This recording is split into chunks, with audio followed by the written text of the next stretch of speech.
Aha, there we go. I am live. Apparently, this is going out to everyone now. And welcome. Welcome, one, welcome all. Uh, in case you are confused and wondering who I am, my name is Antonio Bryce. I am a comic book creator. I am the author of the comic book series Brand, Volume 1, and its upcoming sequel, Brand Way of the Gun, which is on Indiegogo right now. Of course, the link to that is in the description, or you can just type in akaripress.com and it will take you directly there. I have Mr. Kevin Sharpe, who is a fantastic comic pro here, and he has a book called The Dragon Guard. It is on Indiegogo right now. Looks like he's doing pretty well with it, and he's going to be telling us about his fantastic project and maybe drawing a little something and letting us see what he's working with. So, Kevin, welcome. Hey, how are you, sir? Thank you for having me. I appreciate it, Antonio, and everybody out there. Thank you. All right. Well, we are currently streaming on let's see, what are we on? Twitch. We're on Periscope. We're on Facebook, and of course here on the YouTube as well. So so it's good to have you here, Kevin. So what brings you to my neck of the woods outside of well, I guess you're promoting the Dragon Guard. So yeah, man, we just launched. We launched back on Saturday evening, late Saturday night. I had a little bit of a hiccup with the some of the files for the graphic, the artwork that was going to be on the Indiegogo, so I started a little bit later. But we luckily had a pretty fantastic first day, and it seems to be going. You know, we set the funding goal for $13,000, and that's just for the cover, the main expenses of the book and stuff. That doesn't, you know, from that, it's not about like a paycheck or anything. So everything we're doing, we set it, and right now it's rolling pretty good. I think we're at really close to 8,000, right at the $8,000 point now. Yeah, 7,905 is what I am looking at right now. So it's like, yeah, looks like a few people have dropped some shekels on you there.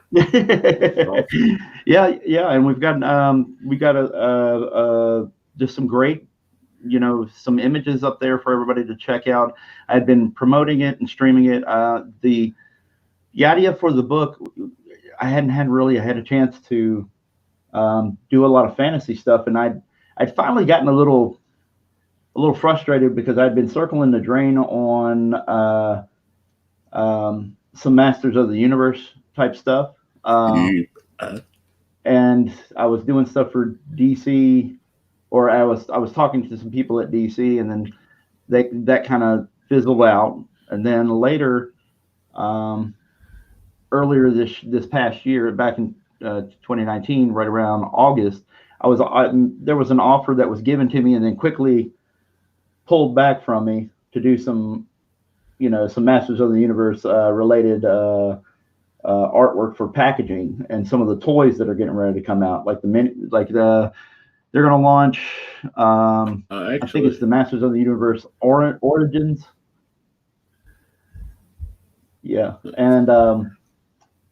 and something kind of just got pulled away at the last minute, and I got really frustrated. And that was right around the time that you had introduced me to some people on Ethan's stream, you know, a shout out and this and that. And I was just like, you know, hey, you know, I really like everything everybody was doing. And I was like, maybe there's a place for me to try this here. Maybe I can do something that I really love, like fantasy, and do it, you know, and maybe spread it around the campfire, see what comes up, see if people take to it. Well, I've got your campaign pulled up right here. I'm showing some artwork from it, and so yeah, I definitely see a small He-Man slightly. Let me ask you: Does your hero have a power sword? He has a sword, and it's a powerful sword. It's not quite in the same dynamic as He-Man or anything like that. It's probably closer to like with the Sword of Omens from Thundercats. Okay. It's a little bit more like that. There's no changing. There's no So he's changing. not. Yeah, he's not one person in the entire. He's not gonna. Well, I was like, if he did that, I was like, oh, come on, man. Oh no, nothing like that. It is a story. It's kind of a coming of age kind of hey, you've got to, this character has a responsibility and he has to accept the responsibility he's been given, and it's kind of that kind of dynamic. So it'd be a little closer to Lion-O from Thundercats. I'm a big fan of all the 80s stuff. I think I wanted to gear that towards that kind of fun aesthetic, but throw a little 90s like Battle Chasers. I was a big fan of Pit when it was going good, with Dale Keown was drawing it and stuff, and I want it to be that kind of fun, bring it out there, get people excited about it, have them look at the artwork and just go, oh man, damn, I want to get that, and that's how everything kind of started. I really didn't have a firm direction of the story or a firm idea that I wanted to publish, when I wanted to publish and things like that, until right around late September, October. So I had been kind of going on the drawing streams with a few people and like drawn and quartered, and I had just kind of, gotten my name out there, just getting my name out there. And then some people pushed me and said, hey, why don't you go ahead and do it? And I was like, all right, I'll give it a try. And then things just kind of snowballed. It became really easy to draw, to come up with the characters, to come up with a story. Little ideas were like, oh man, this would be cool if I did this. And I'm not a writer, so that was really what gave me a little bit of confidence, was that it was so easy to write. The ideas and the archetypes and things like that kind of flew out. It's not just a straight out rip off of He-Man or whatever. It's inspired by, but it's a lot of different things that I love. Okay, so let me see. Looks like we have some slight controversy in the chat there. Let's see, Mr. Joker X. Kev Hulk has 3/4 of Comicsgate blocked on Twitter. Okay. I know you and I talked about that. Do you want to address that, Mr. Sharpe? Yeah, I can address it. Yeah. Okay. A lot of people that I've blocked were blocked well before I had any idea that I was going to be doing a comic. And the people that are blocked, I don't know where you get the number 3/4 of Comicsgate blocked. I was drawn, not you, Antonio, but the commenter. So I was a big fan of it, man. That's what had drawn me here. I just didn't want a lot of drama originally on Twitter, and so that's pretty much all that happened. Was when I was on there originally, I didn't even like Twitter. I'd actually had been on Facebook more, and a lot of people that I've seen have been arguing were basically just, I see a lot of like overtly, bad language or calling people this and that. And I was just like, I don't want a part of that. I don't want a part of all the arguing. So I was using Twitter as a place to basically drop my artwork in and let people check it out, So that's it. I don't know where the number 3/4 of Comicsgate is coming from, because that's, as far as I'm concerned, not true. Okay, well, let me see. Okay, Mr. Joker X says people that argue buy books too. Well, let's speak on that. Yeah. Because that is one thing that I've noticed. That was saying repeatedly. I tweeted this out yesterday, and then all of a sudden I was getting messages and stuff. Yeah. They were, and this was a big thing about that we've seen as a problem with mainstream comic book pros and Comicsgate, is one of the things kept being said to me was people were being blocked that had never interacted with you, that had never talked to you before. Yeah. And so I get it, like, because I've got people blocked, and yeah, because I have a zero tolerance for assholes. So if you're an asshole, I will block you. I don't have a problem with that in the slightest. Yes, exactly. everyone that I've blocked, I've had an interaction with. That's why they got blocked or whatever.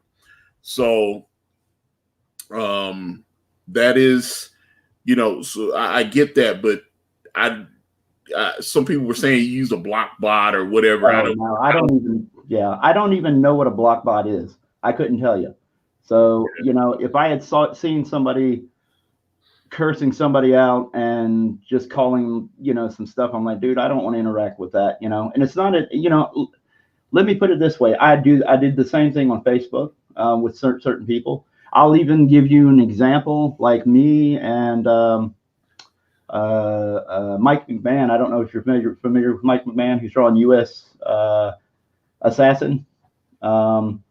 I've heard of the book, but no, I haven't really. Yeah, Mike was on Facebook, and a long time ago, he and I got into a little bit of a dust up, and I blocked him. And then later, he was on a stream with me, and we're good, and he's good. He's in a different headspace and in the argument and things like that. And I understand what you're saying about not even having any kind of engagement. It just depends, it depends on how bad people were acting. I mean, also, again, and if I can make that point, is a lot of the blocking I was doing was before I really understood Twitter, and before, because I didn't even know what the heck mute was, I was just like, hey, let me drop some artwork in, let me drop some so-and-so, and that's what I do. And I made a promise with my fiance. I said, hey, I'm not going to get in fights, Twitter battles and things like that if I did Twitter, because she didn't want to see the drama either, Well, I will say that for me personally, when I've had, little incidents, because I'm just like, at a certain point, I'm not going to keep giving you my time. I'm willing, like I'll talk to pretty much anybody, but if at a certain point, I'm not going to give you my time. Mm-hmm. I was like, get your point out. We can agree to disagree. If we can't do that, then there's no reason to keep talking. That's just me. But yeah. And that's a great attitude to have, in my opinion. And it's one of those things where I know it's easy. I had when I was more engaged on Facebook, I finally just, I didn't want to deal with fighting and things like that. So that's how I am. It's not a hey, I'm a Marvel guy and I won't put up with your opinions kind of deal. It's not like that. It's not like a, hey, I'm a pro. It's just, honestly, before I ever even had any real thoughts of doing a comic book, I just was like, hey, I'm not going to put up with a lot of BS. And none of that had anything to do with being Comicsgate or anything like that. I was happy, to get a shout out on Ethan's stream when you were on there, because that's how, I was enjoying it. I was enjoying that whole thing. So some people, if I've unfairly unblocked you, that's cool. I'll go through and see if I can see what we're talking about. But I'd never went through and blocked anybody because they're Comicsgate. And the 3/4 number sounds like an exaggeration. If anything, it sounds like a kind of a BS number just thrown out there, Well, so hold on. Let me pull this one up from a man in lunacy. It says, Kevin should probably ditch the pie chart. I understand that it's part of his business plan, but we've mocked one exactly like it on many SJW Kickstarters. Oh, okay. All right, cool. I mean, that's a cool, if that's a cool suggestion. I just thought that the pie chart was a good explanation in case people wanted to understand exactly where the money goes to, because there's little costs like the prints and things like that. There's the printing, the colorist, and again, I wanted people to understand that I'm not even getting paid, even at the, even if it funds, I'm not even getting paid for it, So I'm hoping that everything above there I can, make a check on, The first thing is the comic. The first thing is the money and making sure the comic is taken care of, Let me see. Joker, it's hard to support block happy, safe space dwellers.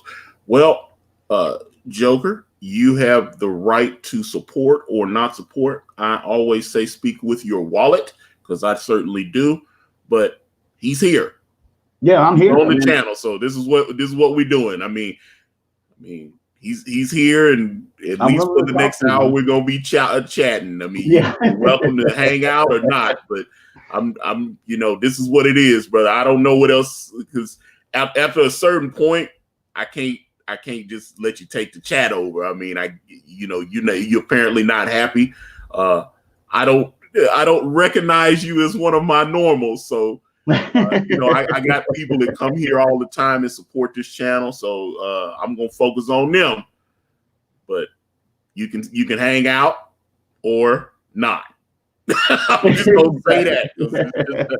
I would just keep posting the same thing. It's not gonna get it. So I'm just being real with you. So yeah, well, it's like this, man. It's Twitter and Joker. If you're out there, here's what I can say to you: is that I don't know you personally. I'm not somebody who's in your living room talking to you and hanging with you. I don't know you personally, so therefore I don't have any direct grudge against you, man.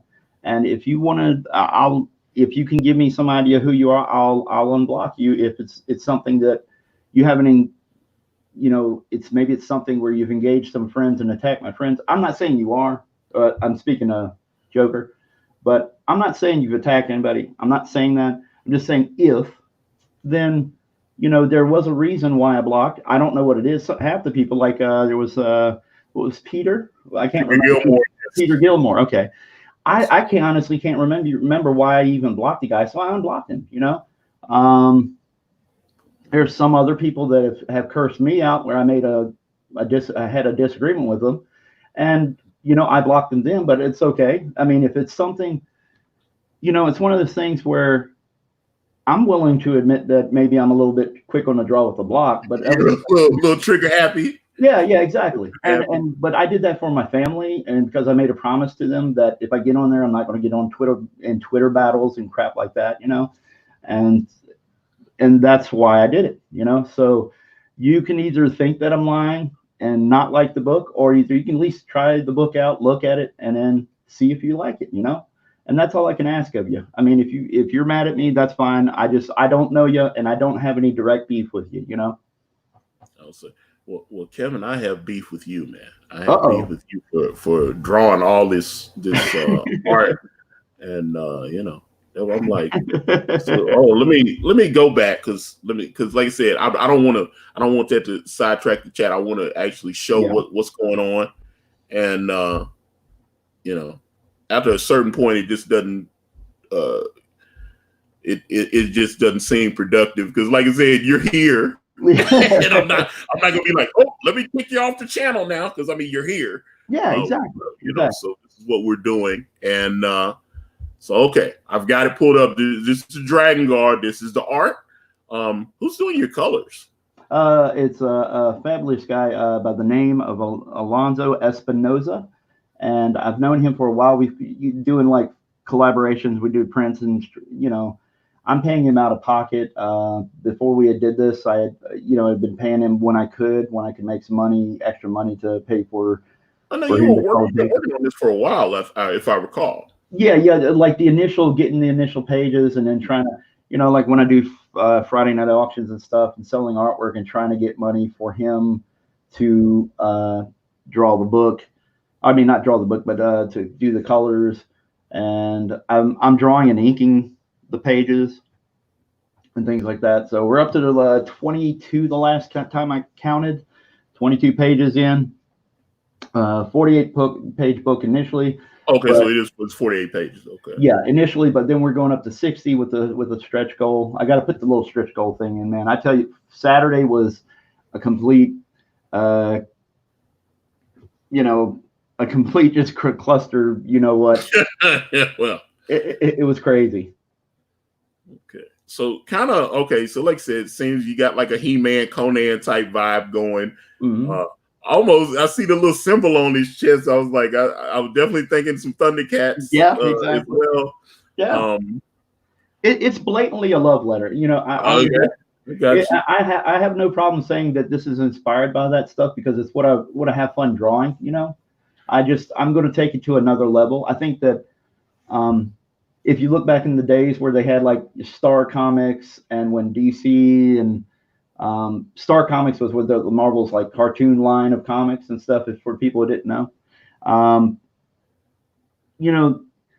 Those comics weren't treated as the top tier comics. You didn't have the John Burns or the Dale Kuhns or Jim Lee's drawing the Star Comics, you know. They would kind of put like the B or C list team on there, but it's funny now. You know, you go on eBay and people have like they got like graded 9.4 copies of He-Man, or you know, like, hey, this is the first He-Man that was ever in comic. You know, and it's like I was like, those comics actually weren't very good, but they have some value now because they've started doing all this other stuff. Yeah, the nostalgia train is definitely rolling with those and stuff, man. So.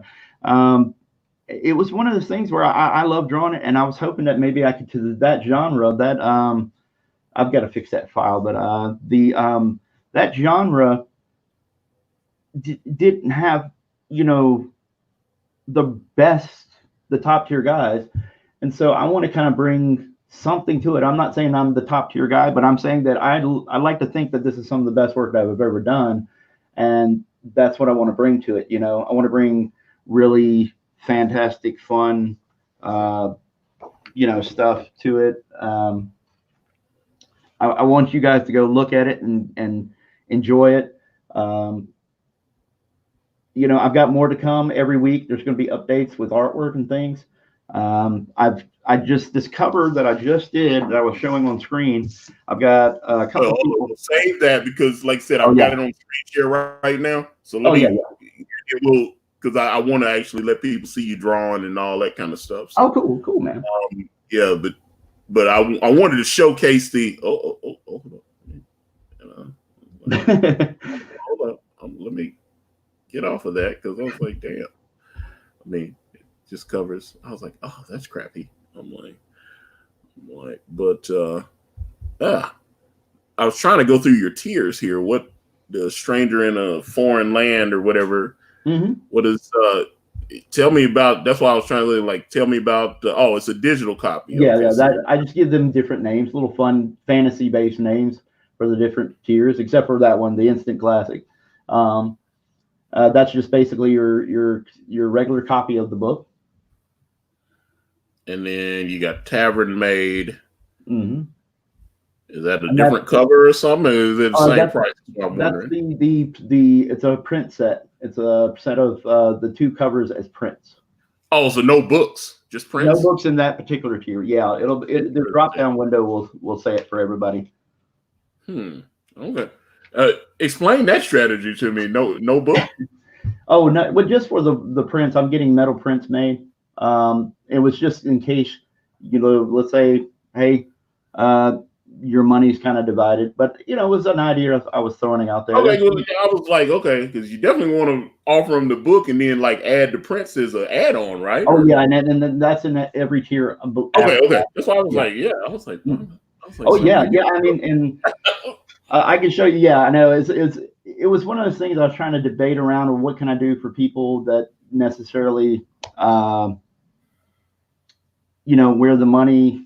In other words, if they wanted the book but didn't get the prints and vice versa, you know, there we go. You'd have that. If somebody wanted the prints a little bit more, or if they had a situation where I hadn't figured out how I wanted to divide it. So each tier above that will have the villains cover or the heroes cover, and that will have prints with them. So you have two different covers. Mm-hmm. Yeah. Okay. And because I was like, I see this one, the bad boy. You got okay. And I was like, so what's the bad boy? yeah, that was the villains cover. Okay, so that's the villain. Is that because they all the thumbnails are the same? Okay, so they're all. I guess you just had to kind of put this together on the fly. Well, no, yeah. I mean, and to an extent, yeah. That evening, that Saturday, what had happened? This gives me a good idea to explain what had happened. That Saturday, I was supposed to launch, and what had happened, I was having problems with the files and formatting them so that I wanted to show it properly on what Indiegogo wanted. And I was using GIMP at the time. I've actually said this on my live stream. I was explaining it on my live stream. I was using GIMP to resize the files, and for some reason that evening, GIMP was screwing up to where I could only open one file at a time in GIMP, resize it, try to get it down to the right size, you know, or scan it. Then after I've saved it, it wouldn't open any other files. And so that evening, I was running out of time because the thing was going, and what I would have to do was shut down GIMP and reopen GIMP for each individual file that I was going to put on Indiegogo. And I had set up the whole, I got the text, the body, and everything like that all taken care of, all the logistics of it. But I couldn't get, like you see the graphics where it says story. None of those things would fit right, would work right in GIMP. And then I didn't know that Indiegogo wouldn't take TIFF files, so I had to change those to JPEG. Yeah. Oh, trust me, yeah. So I was just, that whole evening, I was sweating bullets because it was unseasonably warm that Saturday. It was like 80 some degrees here in town. And I was sweating bullets the whole time at the computer. I'm worried that, I'm anxiety ridden because I was worried that I wasn't going to be able to get these files in time because GIMP just decided to say, hey, we're not working today. And, so I'm moving over to another program. That was just embarrassing. It really was. I was just so mad at the computer or at the program. You didn't want to. I was throwing some expletives out that evening, man. I can imagine. Okay, so let me see. You got Forged in Dragonfire, which let me see what that one is. So getting metal included is a comic size print trade card and physical card. Okay, so this one is $40 and you get a print and a trading card and a copy of the book. Yep. And then what? Greater of Two Evils. 2-pack of the books with 1 Heroes. Okay, so both covers. Yep, both covers. Both copies of both covers. And then now I saw someone say yesterday that you had a problem with European shipping. Did you correct that, or is it still? Most of them are corrected. I'm going to have to make another tier for one of them because it wouldn't let me change it because it's already been, Yeah, once somebody backs it at that price, now what you can do is hide it and then make a brand new tier with the same, and you can just start, you just take care of those people that backed at the, and just put the same thing up, but just switch the shipping out. Yes, I had to do that, and because trust me, learning how to set up these Indiegogos and Kickstarter was a little different because I've used both and to varying degrees of success, I guess. So let's see, covered in metal, and let me see, both covers and metal prints. Okay, so you get both covers and metal prints, and then Warrior's Call. One thing I don't know, have you done crowdfunding before or no? No, nothing that I've been in control of. No. Okay, because I know from my personal experience, you gotta, I don't know, the metal. I looked into the metal cards and prints and stuff like that. I don't know how. Don't you go to cons and stuff? I don't know how active you are on the circuit. I used to do the cons a lot. I was ever since not last year, but the year before last, I was hospitalized with diabetes and high blood pressure. I had check and check. Yeah. And so the idea with the whole metal prints has been that a lot of people have been receptive to that on the other streams that I do, like the Friday night auctions and stuff. So it seems to be something that at least the crowd or the consumer base, the buyers that really when they like it, they really like it, so that's why the metal prints are an option, and we'll have regular prints as well. Let me see. So I see you got, I guess it looks like you were selling your cover art. And let's see, the powers was that, and then you had Double Trouble. Oh, 1,200. What's going on there? Okay. Is this like commissions or something, or is this pages of art, or what is it? It was Double Trouble will be it's a huge double page spread of the there's 2 double page spreads in the book, and this is one of them. And this is the villain's double page spread. And included in it is a commission, as well as I believe the metal prints and copies of the trading cards, and the books will be signed as well.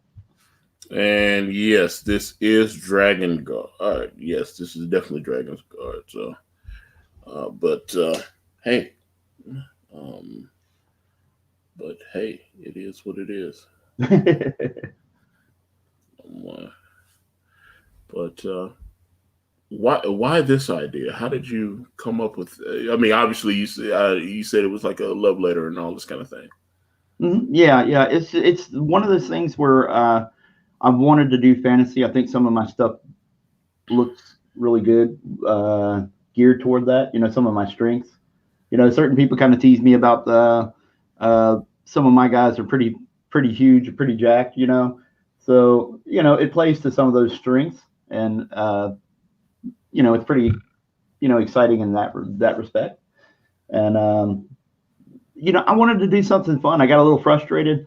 Um, One of the reasons I was really drawn to a lot of the videos, Ethan's and everybody else's videos, was that the whole Comicscape thing is that I was getting frustrated with some of the stuff that was going on in Marvel. I was working, for those that don't know, I was working in Marvel Creative Services, which is um, they do custom comics, and they handle a lot of the packaging art, things like that nature for a lot of companies. And they hire Marvel to do these things. Like one time I did something for the Florida Citrus Growers Association, and they had a huge contract with Marvel. I don't know the exact figure, but it was rumored. And these are rumors. I have no actual proof that I could say or anything but factual paper documentation. But it was like $1 million contract or something. And so Marvel does that. They hire out just like when you see any packaging, like I don't know, SpaghettiOs with Wolverine on it. That's usually Marvel Creative Services.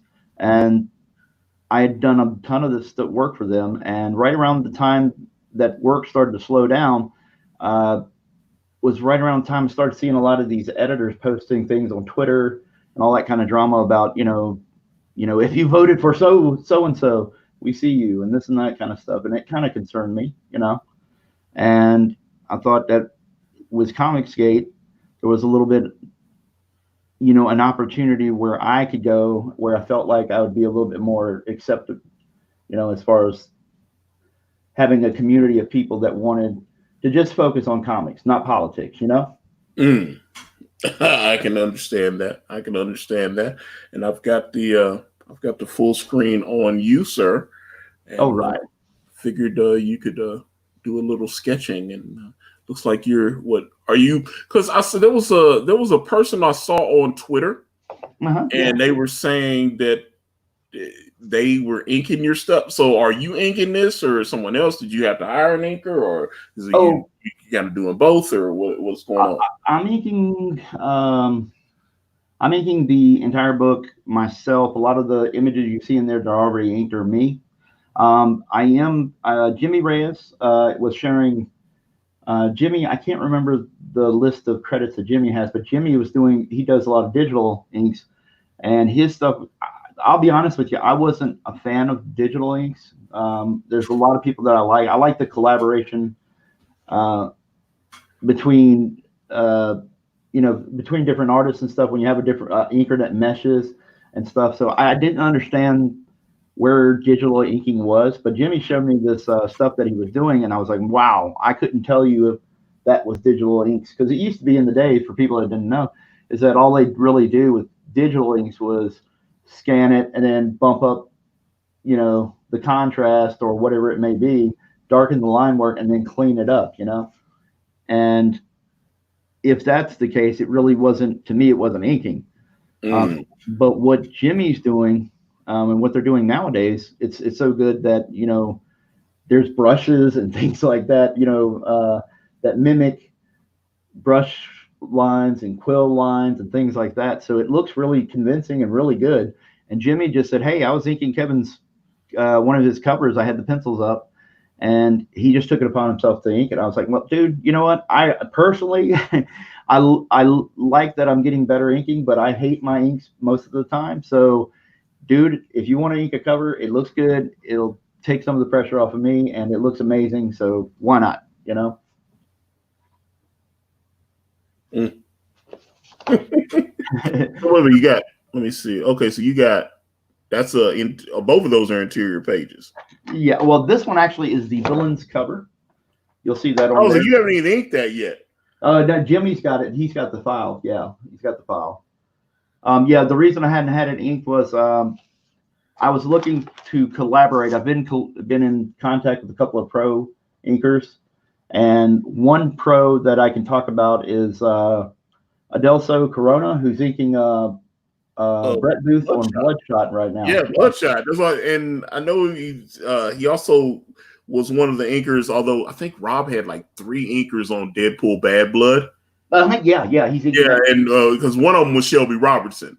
You know, so I know because when I was about to actually when I did launch the first 2 brand campaigns, the ones that failed, Shelby was the artist on them, and then because I couldn't.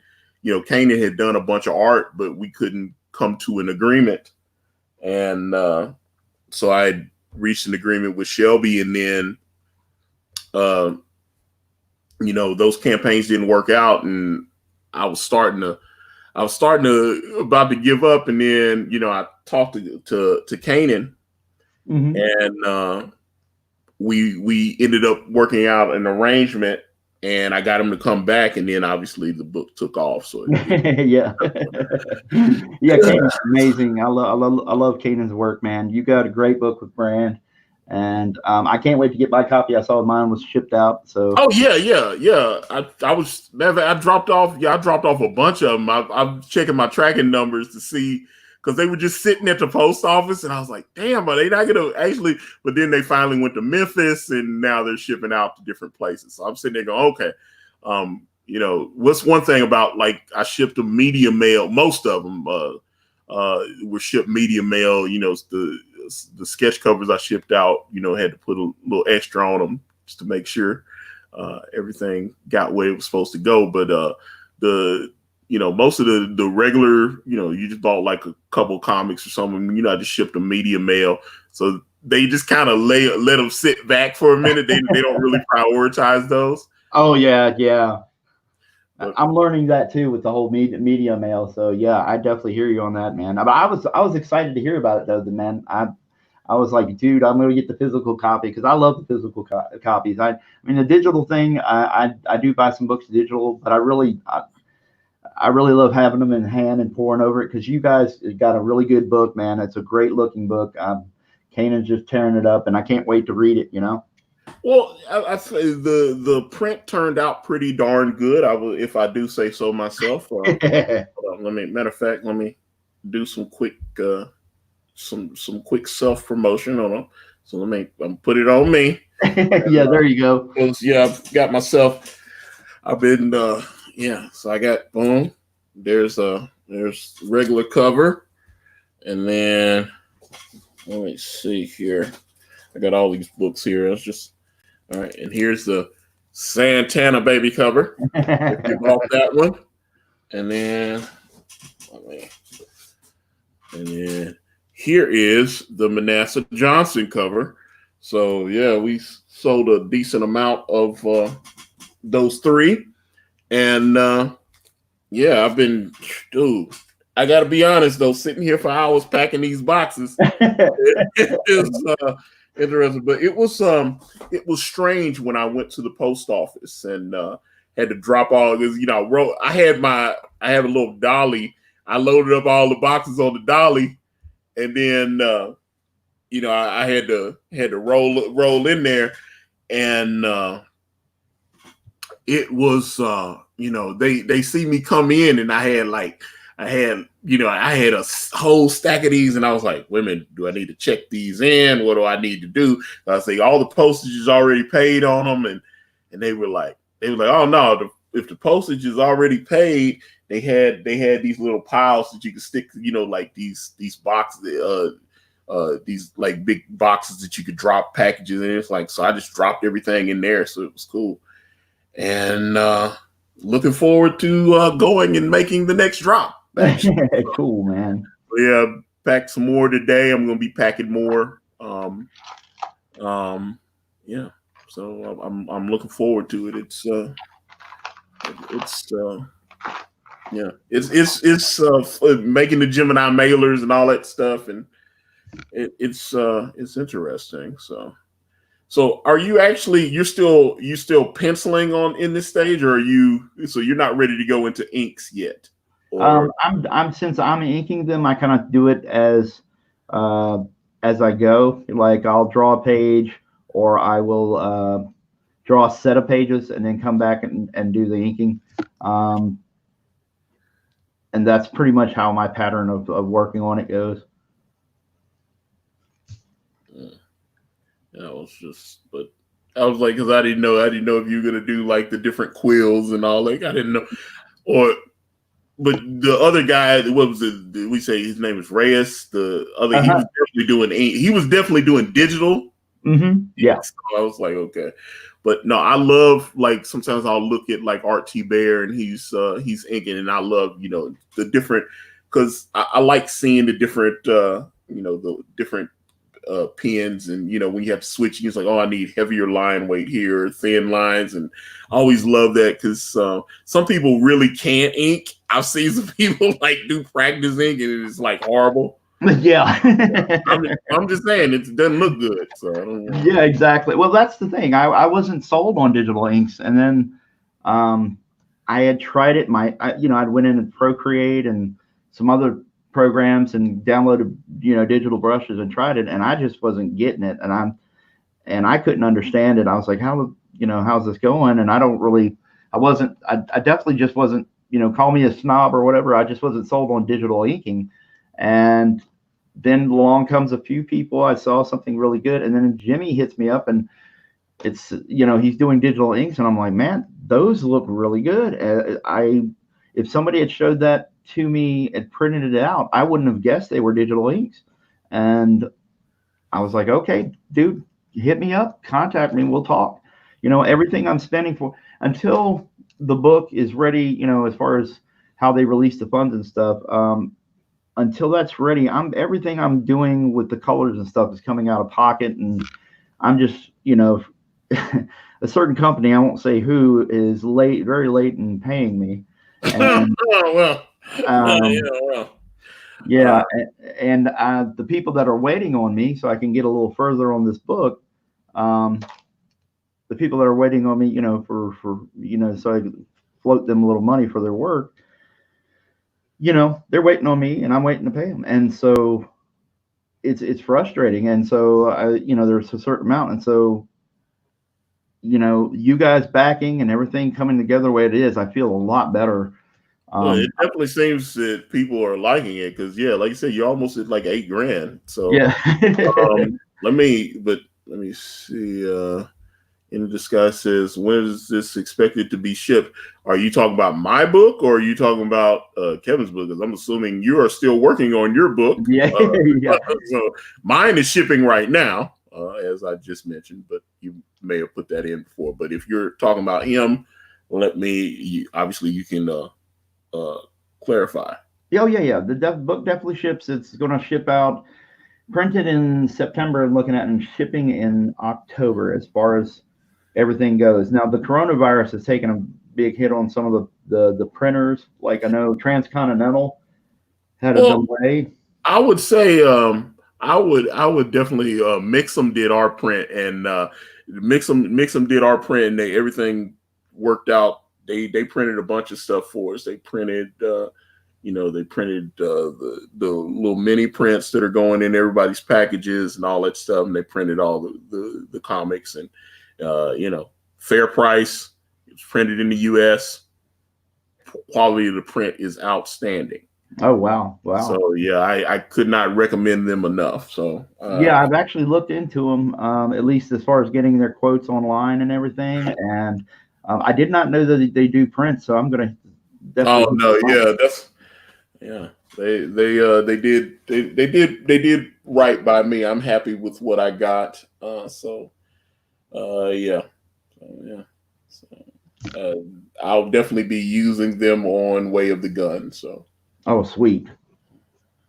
So yeah, this they did a satisfactory job, and the gentleman Simon that I was working with, he was very helpful. Because there were like even after we set the print file, there were little things that were like mistakes in there that I didn't. I probably looked at these pages a million times and I didn't, just didn't notice something. Yeah. And it was, and then he'd email me. He was like, he was over in the UK, and he's like, Antonio, my team was looking at your files, and we noticed a little mistake there. I don't know if it was intentional or not. And I look, and I was like, how the hell did I miss that? I've looked at this page 100 times and didn't see something, and then so I had to go back in and clean. Boy, when you get those print, but the final print that I have. Mm-hmm. Because I see some people, they'll go out and they'll do like a remastered edition where they have to go back and fix things.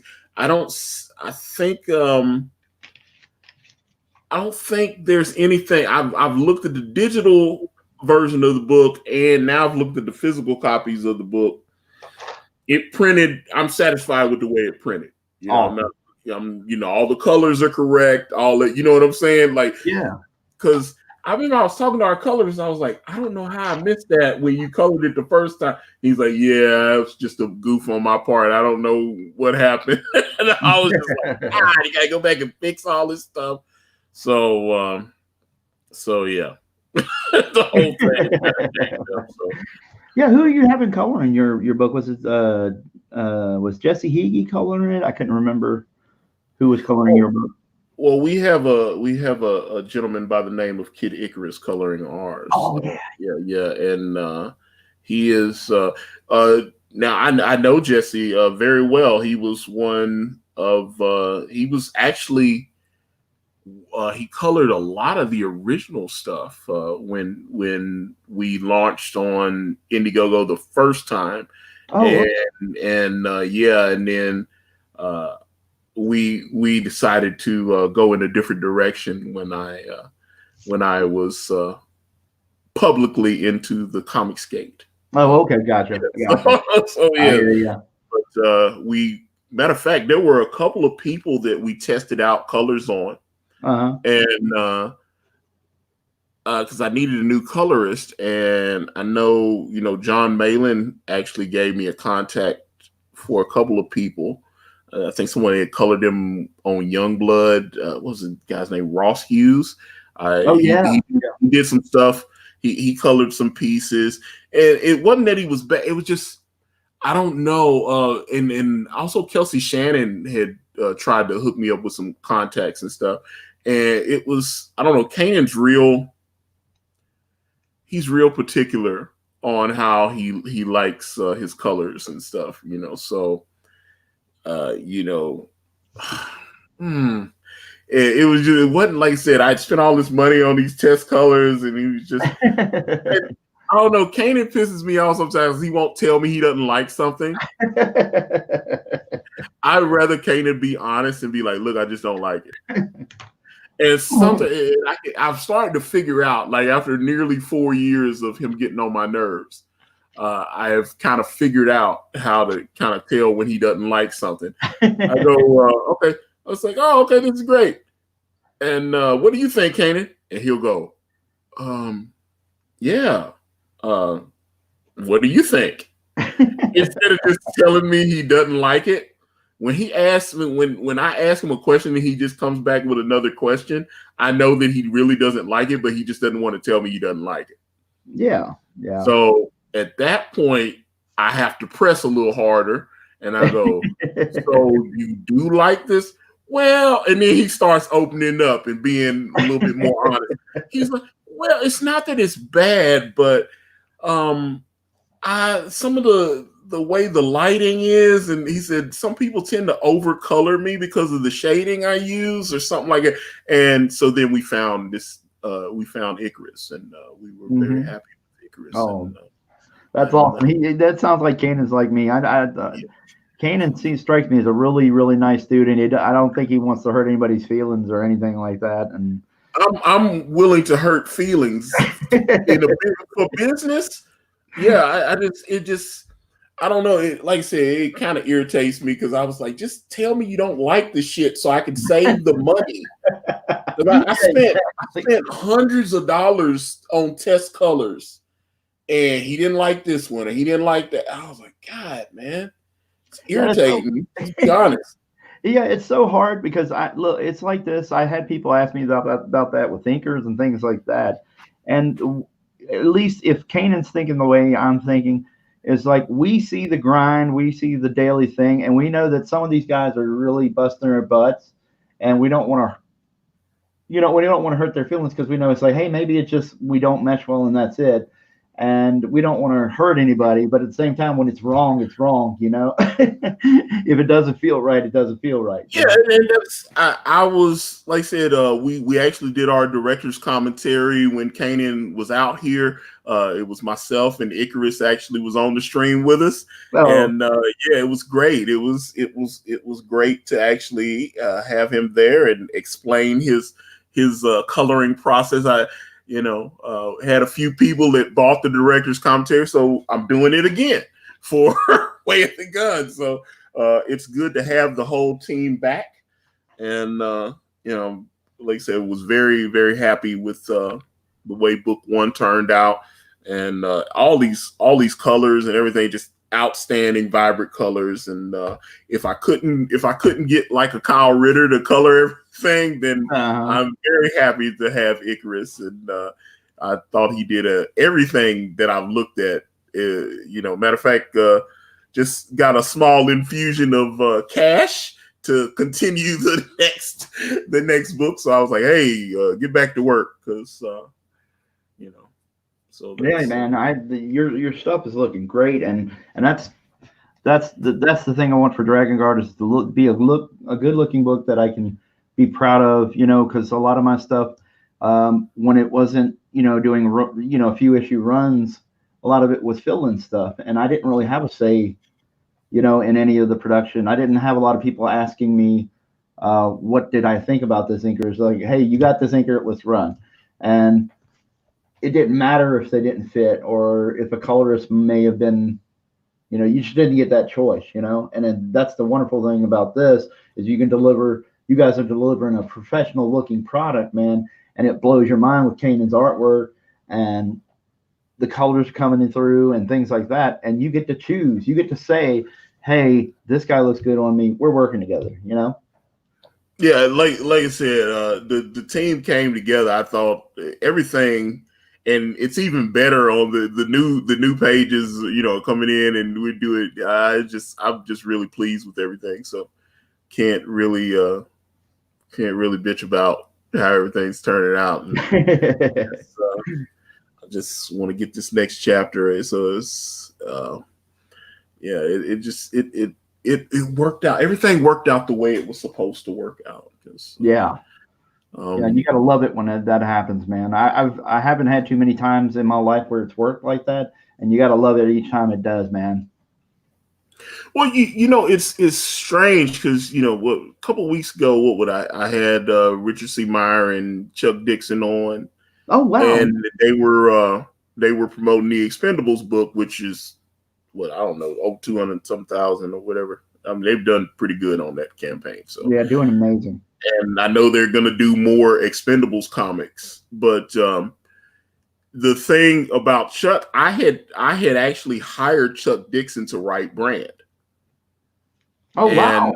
Yeah, he so that was the way it was going to be. It was going to be, I was going to have the basic overall story was going to be me. I was going to, I wrote an outline and, gave it to Chuck, and he was going to be the actual, he was going to craft the story. Yeah. And Shelby Robertson, because like I said, at that time, Kanan was doing these other books, and and he came back and later told me he wasn't sure if I was actually going to be able to pull it off or whatever. So that was one of the reasons he didn't want to commit to it. Yeah. He was just like, you made me an offer, but I don't know if you're the right guy to be working with. And he's had a lot of these shady comic book writers, promise him stuff and they're not able to deliver or whatever, and he's like, I got a wife and I got 4 kids, and I'm tired of you guys going, hey, we're going to do this book and it's going to make money. and you're gonna get paid. So do all this free work and not get paid. Yeah. Yeah. So I've been in the trenches. I've been there before. I can tell you some major publishers that pulled that stuff with me. Yeah, trust me. And yeah, Kanan's had those stories. And I know when I was talking to Shelby, I got to get Shelby on because Shelby had like crazy. Shelby's got great stories because obviously he was working for Rob when he was like 17 years old. Oh wow, yeah. He was working. Yeah, he was working for Rob Liefeld. Yeah, Rob hired him at like 17 or something. So he's been in the business, a quarter century or more, now, and doing the damn thing. So it's just, and it's one thing I loved about Shelby. Like, I was telling him about the book, and getting ready to launch it on Indiegogo the first time, which that failed campaign, launched on it, did a failed campaign that only did $90. I ran it for 60 days. I ran it, yeah. I ran a campaign for 60 days. And everybody seems surprised when I mention that because they go, oh wow, you only ran the campaign, you ran it for 60 days and only did $90. And I was like, yeah, $90. And I was spending money on ads and all kinds of shit. I had Facebook, Instagram ads going. I know I'm a little smarter about how I run the ads now. It's just, that's the thing about lack of knowledge, man. It just, you end up spending money and stuff that you shouldn't spend. And now I kind of know how to target the ads a little different because I noticed when I was running ads this time, I was getting a better result. Oh, okay. I just didn't understand. It was, I was just like, hey, I've got an idea. Let's put some money into it. It was just, and oh boy. But yeah, I know how to run my Instagram because matter of fact, I'm probably within the next few weeks, you'll start seeing my Instagram ads for Brand Way of the Gun pop up again. Because like I kind of run ads in cycles. I don't run, I was like, okay, I'm gonna run for like 3 weeks here, and I'll set my budget and run for, what I'm saying? I'll kind of I do it a certain way so it pulls off. So that's I found that to be kind of effective. And then when that way you don't want to just waste money. So I like to get a little boost from ads, and then like you see the momentum, and then people are sharing and doing all that kind of stuff. So it just seems to work out that way. So yeah, and I had tried some on Facebook, and I wasn't seeing. I guess it was. It just wasn't. I wasn't seeing a return on it. Like I don't know what it was. I was trying to target certain people, comics fans. Yeah. That's I would go Todd McFarlane, Rob, like because they give you all those keywords and stuff. So I was like, okay, like say one thing I found was very effective was like during like Infinity War and Avengers Endgame when those movies are out. So at that point, you go, okay, these people that like Avengers Endgame, I would put that keyword in there and I would target. You know what I'm saying? So that would it would help me, because I was like those people. But a lot of those people, you start thinking about it. A lot of those people aren't really comic book fans. They just go to MCU movies. Mm-hmm. Yeah. But you're hoping if your ad is compelling and all the images Kanan were giving me look great. So I was like, okay, I've got them. And sometimes I had to kind of ball on the budget and I didn't have the art colored yet. And I go, okay. But I prefer full color ads. The black and white art is still great looking, but I like to have a little spit and polish from Icarus on there, and then I'll just drop the ad. So I've actually got one that I'll be, like I said, I'll be running on Instagram. Probably I'll run it for like 3 weeks. Oh wow! And and it's not that expensive. I'll run it for I'll spend like $50 and it'll run for like 3 weeks, and it'll just be it'll just get you in front of a few hundred a day. But those people, you'll see those click-throughs, and the click-throughs are higher and stuff, just things that I kind of figured out that were very effective the first time. So that is that is going to be a repeat strategy, but I just haven't started doing it yet. Because I've just been kind of focusing on doing this thing, trying to stream a little bit and pack comics and ship them out and do all that kind of stuff. So, I imagine that's a huge time thing there, because there's so many books, and you got to pack those and all that good stuff. And the ads, I'm still trying to figure out, how the best way to do those kind of ads and stuff like that. The Twitter ads, like Twitter contacted me and they gave me, it was like they gave me like a $50 credit, but you had to spend 50. So it was like, we'll give you $50 in ads for free, but you have to spend 50. So I was like, okay. And so I spent the 50. Boy, I gotta be honest, Twitter ads were shit, dude. They just were not very good. And I found just regular Twitter marketing to be much, much more effective than running ads. And it's crazy because my whole timeline is littered with Twitter ads. And I'm sitting there going, God, it just doesn't do anything for me. So I don't know.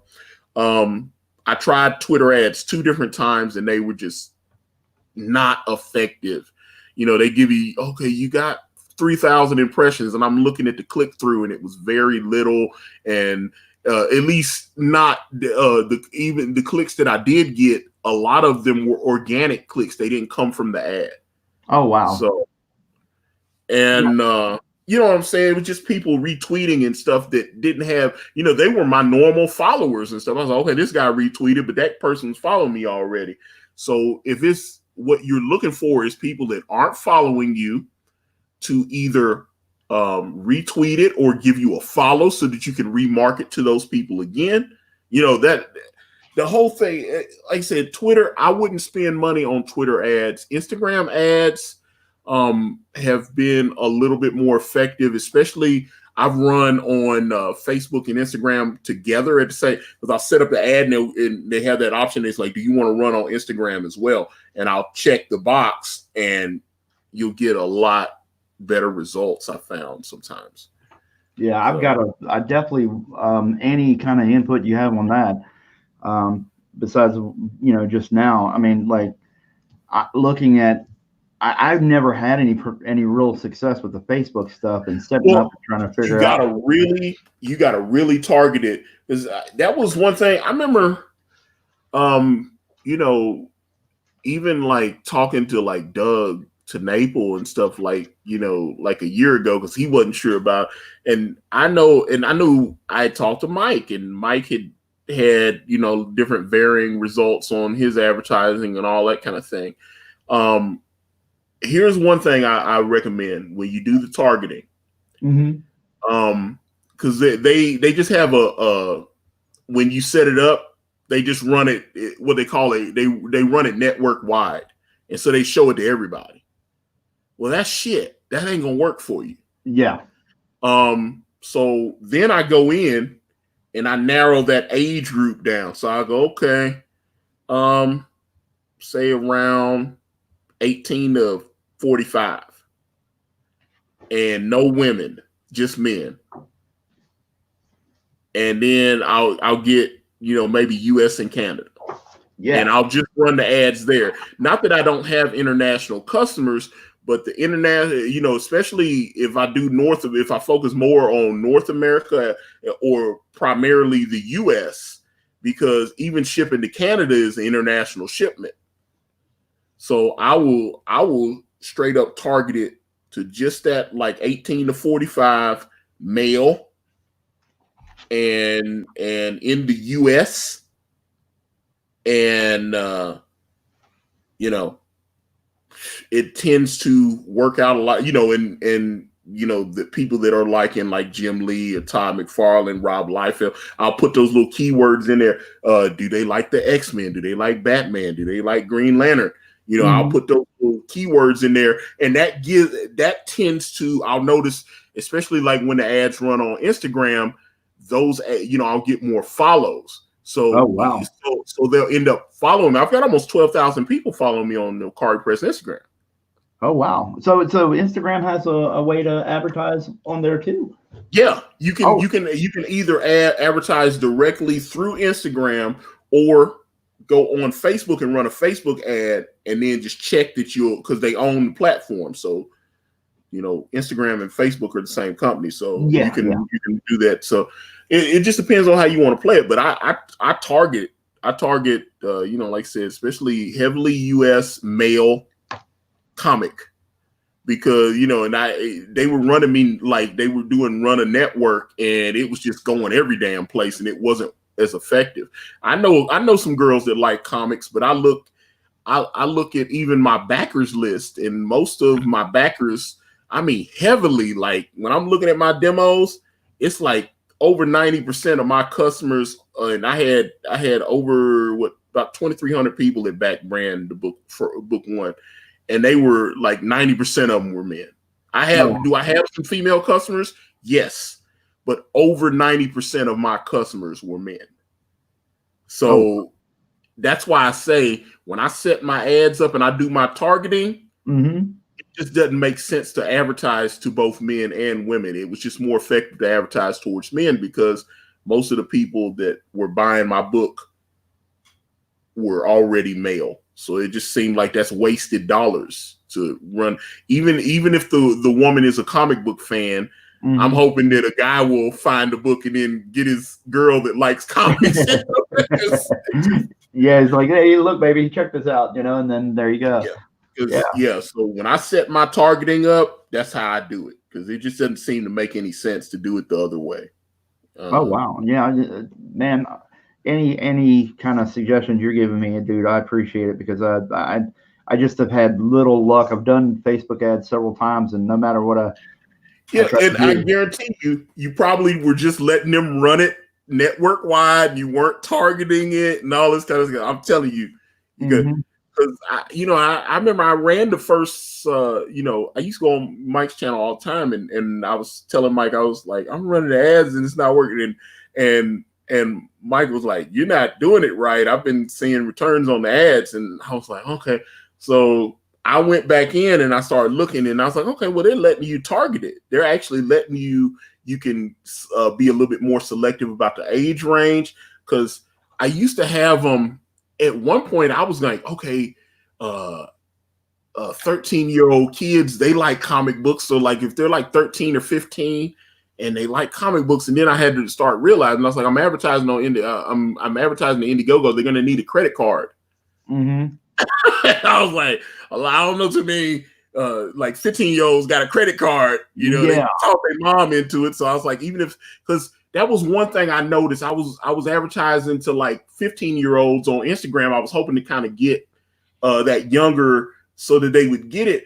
And I noticed there were a couple, they were actually clicking and saying, oh man, this art looks cool, but they weren't buying shit. I was like, yeah. Okay, I was like, oh, dude's like 16 and he's telling me the art looks cool, but he can't buy shit. And I'm like, so I was like, I'm wasting money advertising to that person. So it just doesn't make any sense to waste. So first of all, when I set my shit up, I'm like, does this person have a credit card? And if they don't have a credit card or a PayPal account or something, are they paying a card note? Are they working a job? Do they have disposable income? These are the type of things. So, I'll be like, okay, minimum 18. And matter of fact, towards the end, I started going up to I started wanting the person to be like 22, 23. I was like, okay, so 22 to like 45. So I get that little sweet spot in there. And like I said, they were all men. I cut all women.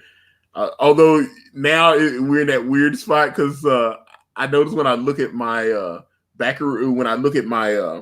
my advertising reports to see, because I put the little tracking pixel in there, and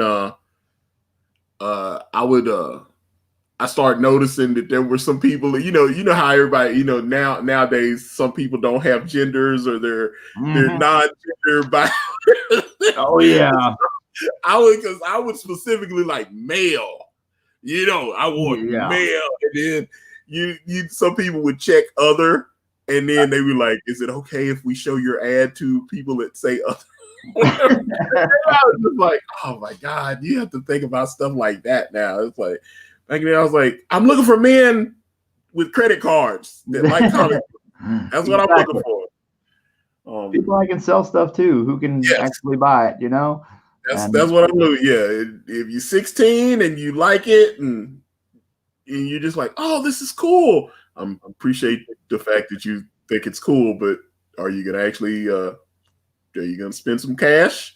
Yeah, I would really like that. I appreciate the backing. So that's that's all I was trying to accomplish. I just don't want to just throw money out the out the window. Just try to get back. But the Facebook ads were extremely effective once I started figuring out a little bit more. But like I said, Twitter's horrible. Mm-hmm. and Instagram seems to be really good for you. Yeah, well, see, that's the thing. That's why when I would run it on Facebook and check that it was okay to run it on Instagram as well. So I love that because they would run it at both places. Now I've run exclusively on Instagram, and I like I said, it'll help get my follows up and all that as well. So that's another reason I was like, okay, so they may not, sometimes they're not going to buy right away. They'll be like, oh, okay, it looks okay. What's my buddy was telling me he does a lot of online marketing, and he was like, average person has to see an ad at least 7 times before they take action. Oh, wow. So you have to be mindful of that. It's the impressions. Mm-hmm. So you have to think that most people, they're not going to look at your ad that one time. You might get a reaction that first time, but that's why you keep seeing Snickers commercials multiple times. Mm-hmm. They have to put that in your head, and that's I will set up an Instagram ad and I'll run it. Say I'll run it for 10 days, mm-hmm. but I'll do $30. So, and I was telling Elliot about this because I was trying, I don't even know if Elliot ended up taking my advice on it because it was like 6-7 months ago, and he was wanting to run some ads for Doom Kicker. And I was like, it's not that expensive. I was like, you can run it for like 10 days, $3 a day. He's like, $3. I was mm-hmm. like, yeah. I was like, you can do $3 a day for 10 days. That's not going to break anybody's wallet. Mm-hmm. Yeah. It's like $3 a day for 10 days. And they'll give you a spread. They'll be like, okay, for $3, we'll put you in front of 900 people a day. Dang. That's not bad. Yeah, that's roughly what I was paying for my Facebook ads, actually. And so, yeah, that's what I'm saying. So you set it up. You're going to run it for like 10 days. Yeah. And then you start noticing. And one thing, especially another reason why I like to run on Facebook and Instagram at the same time, it was helping to get my Facebook follows up as well. Mm-hmm. And big piece of advice is when someone comments on the ad or something, they go, "Oh man, this looks really interesting." Mm-hmm. Answer that person back. Be like, "Hey, thank you." That gives you a second chance to market to them. Yep, you get to engage them. Yeah, absolutely. Exactly. Absolutely. So that's something I would say to anyone that's trying to do this crowd, because I see some people and they have projects that should be a lot more successful. And that's just stuff that I had to pick up and figure out, because a lot of people are like, how did you get your book up to that much? How did you do that? I see people that have books with like amazing art and everything, but they don't want to stream. They don't want to, you know what I'm saying? They don't want to do those extra steps, man, that you have to be able to do in order to get it, to get up to that next level. So yeah, exactly. And I'll tell you straight up, I am not the person for YouTube streaming. I am not I stammer over myself. As far as my engaging conversation, I'm not great at it. and I had to hit the ground running and learn to do it, and I'm still learning.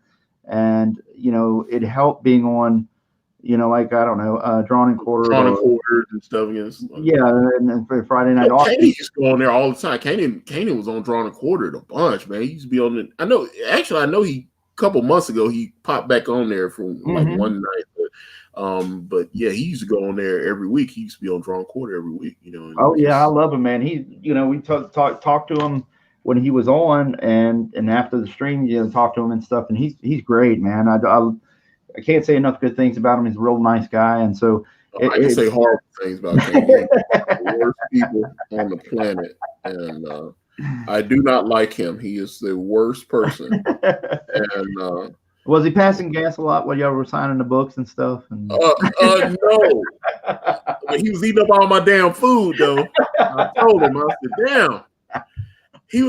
I was like, I couldn't believe it, man. I was like, but I had so much fun. I was sad when I had to, take him back to the airport and everything. I was kind of sad. I was like, damn. I had so much fun having him here. Yeah. But his family, I know his family really missed him, and he talked to his wife and his kids all the time while he was, they'd be like FaceTiming or whatever, and I was like, damn, you only been gone a couple of days, but his family's really close. It's like, that's interesting to me because, my family is, and you'll kind of see that in Brand, because I think I'm writing this book as kind of therapy for myself, just, I love my brother and I know my brother loves me, but we're not buddies. Like I wish we were buddies. You know what I'm saying? Or at least it's, we get along now, but we had to work on it. You know what I'm saying? We're just not the same. We just don't like the same shit. He was always like a jock, and he was, he's popular with the ladies. I was more introverted, we just weren't the same, we just didn't have a lot in common, even though we're blood brothers. We just don't have a lot in common. Yeah.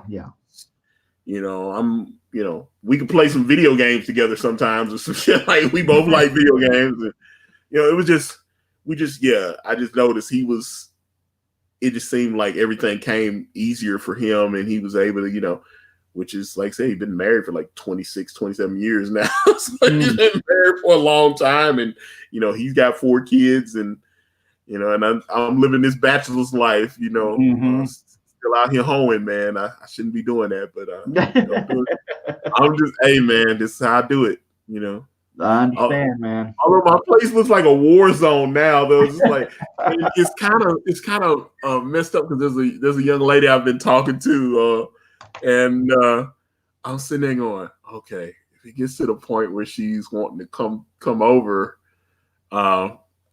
my entire living room and kitchen have just filled with comic books and packing stuff and tape, and I was like, oh God, it was. I mean, all I see. I'm looking at my living room right now. I'm looking at my TV, and then I got a bunch of boxes of comics and like comic bags and boards, tape, printer rolls. There's nothing, this is like, I was like, yeah, I guess you can sit on the couch, but other than that, it's not very home friendly in here. So, I'm looking forward to packing all this shit out and getting my living room back so I can maybe get back to entertaining. Yeah. But right now, it doesn't even look like a bachelor pad. It looks more like a storage facility right now. It looks like you're hoarding mailing supplies. It could be on the episode of Hoarders. That's exactly what it looks like. Oh God, it's just, it's not very female friendly. But she's been kind of asking. It's like, what do you do? And I was like, well, I'm a comic book writer, and I'm doing this, and and do it. Oh, okay, cool. I like manga, and I was like, okay, it's not the same shit. I was like, when you start mentioning that you like manga shit, and I was like, okay, there's nothing wrong with manga because like my nephews like manga. And, it's just I don't know. It's not the same shit. So it's different. So yeah, it's so weird. I used to be a big fan of anime back when it was, right when it was kind of hitting big, like things like this, the North Star, oh yeah. Battle Definitely. Angel Alita, and stuff like that. But I never really read manga, and now it's huge, and it's kind of It, lost on me. it shocks me when I look at some of the sales figures on some of these manga books, man. They're like outselling regular comics like 5-1 or some shit. And it's like I was like, man, maybe I need to come up with a manga. I need to hook up with a manga artist and gotta figure out how to do all this shit. But damn, it's I don't know, it's a different hustle. Mm-hmm. And like I said, I was trying to explain to her, I don't know, when I talk to women about comics, and I like my ex, I was trying to I was hoping that she would enjoy comics the way but we were so compatible in other ways, but I talked to her about comics and it was like, yeah, she didn't care. Yeah, I don't care. And I was like, no, you just don't understand. Chris Claremont on the X-Men, this was great. Chris, especially like he was working with Mark Silvestri and Jim Lee, and she'd be like, baby, I don't any of those people. I watched the X-Men movie with my mom and my sister. It was all right. I don't see what the fuss is. Oh, Deadpool, we got to do this. Blah, blah, blah. She did think the Deadpool movie was funny, though. She enjoyed it. We watched Deadpool 2, which I agree with her there. We went to see Deadpool. We watched Deadpool. She had never seen Deadpool, so I had my DVD and I popped it in. She was laughing her ass off. She loved Deadpool, right? And then we went to see Deadpool 2, and she was like, it wasn't as good as the first one. And I was like, it really wasn't. It was okay. It wasn't. Yeah, Deadpool 2 wasn't as good as a lot of. Although, but then sometimes you see a sequel and it's better. It's like, wow, that was even better than the original. I expected. Although I did see that they're starting the script for Deadpool 3. Ryan Reynolds, so Deadpool 3 will be coming out. But I mean, Deadpool 2 definitely made money, but it just, to me, it just wasn't quite the same. Yeah, I agree. Yeah, I think part of it, what hurt it was it kind of retread some of the same jokes, and maybe I think having a budget actually hurt them. It was like, the first one they only shot it for which sounds insane. They only had like $70 million that first time. And then the second movie, they had like about $200 million to play with, plus and that's not including the marketing budget and all that. So, I mean, I still think they made like $600-700 million on the second one as well. They made money on it. I mean, Oh yeah, exactly. I think it did the same numbers I think it did the same numbers as the first movie. It was like really close. Like the first one was 700 million, and then the second one was 700 and so many million. Yeah, it was definitely a hit, especially. As a matter of fact, let me look. I have to look on Wikipedia. I want to see how it did. I know the first one definitely did. The first one definitely did numbers, and the thing about it, it was so cheap for them. They didn't expect it to make the kind of money it made. And 785 million. That's asses in seats, brother. Yeah. So, yeah, they definitely put some asses in seats. So that's definitely a good thing. But like I said, I'll definitely check out Deadpool 3. But especially when Deadpool 3 is supposed to actually let Deadpool come into the mainstream Marvel universe. I would really like to see some of that and see how all that works out. So. Yeah, I think it'll give him a little bit more fresher palette to work with, and he can newer jokes, newer situations if he gets to play off some of the actual the legit Marvel characters now that he gets to interact with.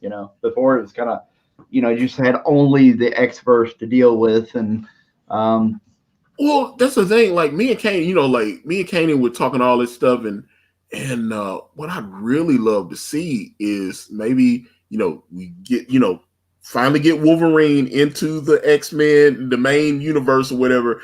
They could actually do, what if they did like X-Force, like that bloody X-Force run from from back in the day when they were actually it was an R-rated mature comic, and they were actually able to Wolverine and Deadpool and Psylocke and what was it? What was that? Phantom X, I think, and all those guys, and they were like a mutant hit squad. That would be badass. And I mean, Deadpool did X-Force in Deadpool 2, but it was kind of lame. I really didn't like their X-Force in Deadpool 2, and I was a little I was like, okay, because the guy that played Shatterstar, he had been. I'm trying to remember. I think he's on one of these shows on like AMC or whatever, or is on Netflix or something. I know he's Asian dude. I didn't see him as Shatterstar. It just the whole thing was kind of weird. Zazie Beetz is as Domino. She was alright. Yeah. Well, I'm glad you said so. I didn't know if she was really right for it. She was okay. It didn't quite do it for me. I mean, and it's here's the thing that a lot of people are afraid to say. It's okay if you didn't like Zazie Beetz, even though she was a black woman. Okay, that doesn't make you a racist. Exactly. And that's the thing. People were afraid to say they didn't like. I was like, oh God. And they did the same shit in this last Birds of Prey movie, the Harley Quinn and the whatever the hell they were calling it. I'm like, okay. I was like, they really screwed the pooch on that movie. It's okay if you didn't like it. It's okay. Yeah. That doesn't make you a bigot. Yeah. I noticed, was it Lenny Kravitz's daughter is playing Catwoman in this new Batman that's coming up? Yeah. And, that whole thing, I don't, and I just saw something. What was it? Where I guess it's a new DC comic where they made Bruce Wayne like Asian. Mm-hmm. Oh yeah, that high school thing or whatever it was. Yeah, Alfred's gay, and Bruce Wayne is Asian, and I was like, okay. Yeah, that's exactly why I was kind of drawn to the Comicsgate stuff, because that stuff drove me nuts, man. I was just like, dude, I have this philosophy, like when it comes to comics and things like that.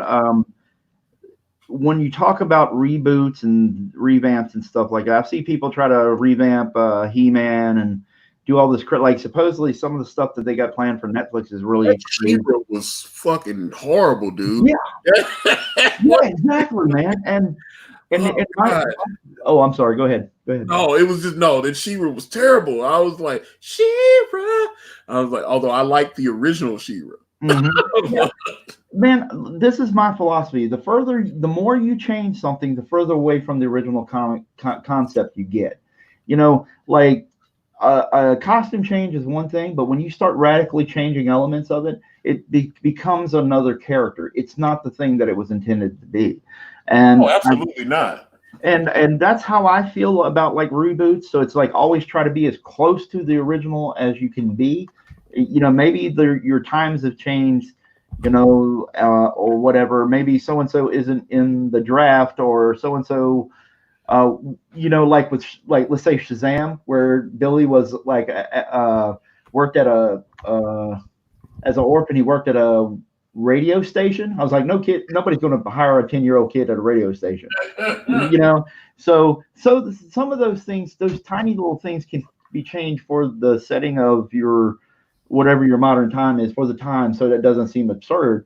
But generally, you always push for the truest or the closest to what the intention of what the character was, and they keep changing, and it's driving me crazy, man. It's just like that Gotham thing was, I saw it and I was like, are you serious?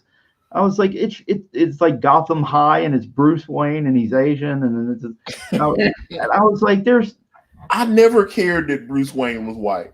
I never cared. I wasn't like, I can't relate to Bruce Wayne because he's not only he's a billionaire, but he's white, so I can't relate. Yeah. Yeah, God, when they do stuff like that, and I don't care that Peter Parker's white it's them. it's them doing that. It's this weirdo mentality is like, people of color need to see themselves, and it's you know, it's the same thing. When I was first started marketing brand, I wasn't. They were like, "Oh, he's like a black superhero." I wasn't marketing like that. This is just he just happens to be black. I'm telling the story. You know what I'm saying? I was just telling the story. I wasn't trying to. Oh, yes, I need representation. So, that's one of the problems. And I remember I was on. This was like a year or something ago. I was on something with a couple of fellow black folk, and we were talking about like black comics, and I had mentioned to him sometimes where I don't always enjoy some of the quote unquote black comic books because I feel like they over accentuate it. They make it all the characters are walking around in dashikis and everybody's got afros, and I was just like, what about the story? You're supposed to draw me. This is, if I don't care about the characters and stuff, then it doesn't matter. That character could be colored purple and I wouldn't care. It just, if you're not making me care about, oh, he's got a black power fist up.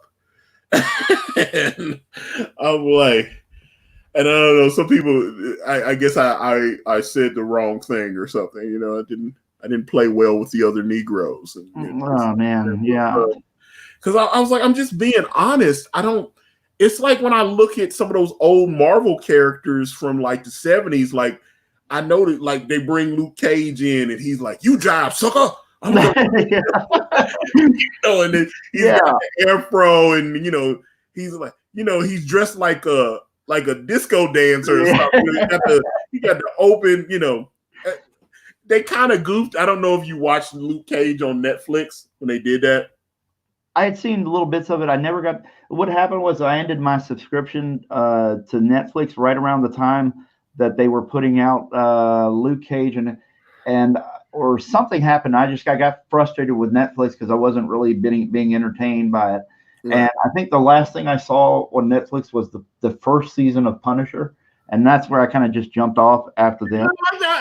Some people I know didn't like Punisher, and I enjoyed Punisher, although they did that character Jigsaw, and it kind of pissed me off because they went into when they did Jigsaw, and then they did the second season, and they were like, oh, his mind is shattered, and I was like, no, Jigsaw's got a jacked up face. That's why. Yeah, exactly. I don't know. I like the comics. If I enjoy reading shit in the comics, when I go to a movie or watch a television show and it's about that comic, I want the shit to at least be like, oh yeah, I love this in the comic. Give me the shit that I liked in the comic. Exactly. And the I had heard of it. That's one of the reasons I even dropped Netflix, because I was like, I enjoyed the first season of Punisher, and I didn't mind us taking us to see how Jigsaw got the way he was, and then they got into that fight at the last episode or whatever, and the Punisher's just raked first. It was squeamish, man, when he was just raking his face into the glass on the carousel, and I was just, oh man, and it was like, it hurt me. I wasn't the one it was happening to, and it hurt me like that. It was so visceral, and so I was like, okay, cool. You're seeing how he gets that way and why he hates the Punisher, and they're giving you something to build on. Cool. And then I heard that for the second season, his face was going to be fixed up and he wasn't going to be like the Jigsaw in the comics. And I was like, that pissed me off. I was like, it really pissed me off. I was like, why? Yeah, exactly. They set it up and then we're like, hey, well, we're not going to do that. And I was like, dude, you're half-assing it, man. Come on. And that really turned me off on it. I was like, whoever's making these decisions are making bad decisions, and that's kind of one of the things. So I never really got a chance to really dig into, just in my queue of things to watch. I never got a chance to dig into a lot of Luke Cage. I think I got, part of Defenders. I never even finished Defenders. And Defenders, I enjoy Defenders. It's okay. Yeah, they took some they strayed from some of the material, but I understood they especially after they started kind of saying that it wasn't part of the MCU, like because I'd watched Marvel Agents of Shield, and they were saying, "Oh, this is actually part of the MCU," and they actually did a couple of crossovers. Nick Fury actually appeared on, they had Samuel L. Jackson appear on Agents of Shield a couple times, and then they started, as the seasons went on, they started going, "Okay, well, the TV show's a separate universe." So then at that point, you had shows like Daredevil and stuff like that, because they actually, matter of fact, they mentioned on Luke Cage, they kind of mentioned the downtown incident. Because I'm sitting there going, dude, Luke Cage is in Harlem, he's in New York. There was just a big Chitauri invasion in New York, so how can you not acknowledge that? And I started realizing, I was like, okay, they don't want to acknowledge it because they're not going to be able to, have some of those characters. But that's one thing I like about these Disney Plus shows is coming up. They're clearly set in this universe or whatever. It's like they're doing Loki, they're doing what WandaVision or whatever. And, they're doing Falcon and Winter Soldier. I'm waiting for that too, man. Those all look, especially that Super Bowl ad that they ran where they were showing those clips and stuff. That shit looked like I was like, this is what Agents of Shield started off as, and then they got away from it. And I was like, why come Coulson doesn't tell everybody he's still alive, and Nick Fury knows he's still alive? I was like, that doesn't make any sense, because I remember what they did one episode of Agents of Shield. They was like, oh, we need to tell the Avengers you're still alive, and then Coulson's like, could you let me tell them in my own time and all that? And I was like, oh, okay, they're doing that bullshit. They just don't want to. Exactly. Yeah, and I was like, okay, man, I got you. It's so thin. The reasoning is so thin, man, and it's so frustrating as a fan because you want to feel like it's all connected, and that's the great thing about those shows, like with The Mandalorian too, man, is that you get almost movie quality experience with the shows, and you get some connection to the movies, and it makes it all more exciting like that, man. I really enjoy it. Well, yeah, and that's why I'm saying, how cool would it have been, even if it's just for one scene, if Tony Stark shows up on Agents of Shield? Because like especially those first couple seasons of Agents of Shield, they were clearly tying in, because like we're about to do Captain America Civil War. They do the little drop off with the Baron, I can't remember the guy. Yeah, Baron Zemo. Was it Zemo? The monocle, and he was the one with Wanda and Vision or whatever. Yeah. Age of Ultron, and then you find out that the Hydra agents have taken over, and then they come back the next season. And they're doing they're about to do Civil War or whatever, because I remember they did Winter Soldier, and that's when you find they resolved all the Shield agents or Hydra agents or whatever. Yep. Yeah, and because they actually had Agent Coulson, he had to go and dig up the original helicarrier that was in the first Avengers movie, because they had came up with those three little those newer model helicarriers for Captain America the Winter Soldier, which Captain America Winter Soldier is incredible. I was just every now and again I find somebody who's like, I didn't like Winter Soldier. Yeah. I was like, how do you not enjoy that, man? I was like, how did you not enjoy? I was like, but some people like the first Captain America movie, and they thought that this one kind of took a different. I was like, dude, because the first Captain America movie is a different. I mean, obviously, it's cheese, man. It's cheese, but it's set since it's set in a different time period. There's a different kind of Joe Johnston directed it, and it was he comes at it from he was like the artist for Star Wars, like a lot of the concept art and things like that, and Joe just came at it from a kind of Captain America of the 1940s, a wholesome. So it's got a little bit of cheese to it, and I loved it. I dug the movie, especially.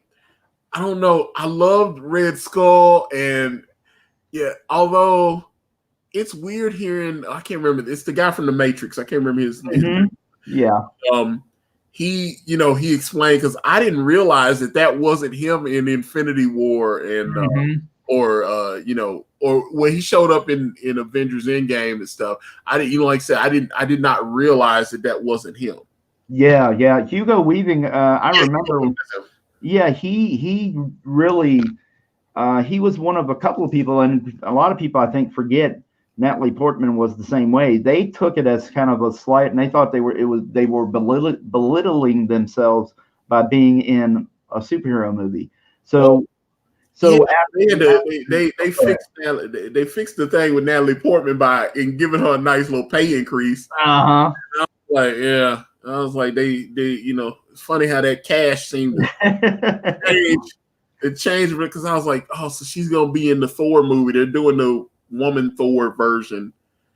Although Chris Hemsworth is gonna, what's in that name? Chris Hemsworth. Yeah, he's gonna be in there, and so I guess they're gonna be two Thors, but I wonder which one will be the stronger Thor. I suspect she'll probably yay whammon. I don't know. That looks cool. Oh yeah. Hey, thank you. I figured while we're talking, I just kind of show what I'm drawing and getting in there and to let you guys see. Did you write the script yourself, or did you get a writer to work with you on that? Yeah, it's just me, man, because I'll be honest with you. Because of some of my work, it's slowed down into kind of, a month here, a month there, for the creative services stuff. Man, I'm dirt poor as far as hiring people, and so I feel you on that. And I just had to. I had to say, like I said, it came from all the Comicsgate stuff and seeing you guys do it and not have to worry about politics and crap like that. And I was just, not worrying have to worrying about, am I doing this wrong? Will I offend this person and stuff? Yeah. And finally figuring out, it's like, hey, if I want to do it, just get to it, get to it, and I will make mistakes. I made mistakes on some of my, just the way I write my Indiegogo stuff out, or, I make mistakes, but I'd rather be drawn to stuff myself. And I hope it shows that it can't be any worse than any of this shit that they're putting out. Exactly.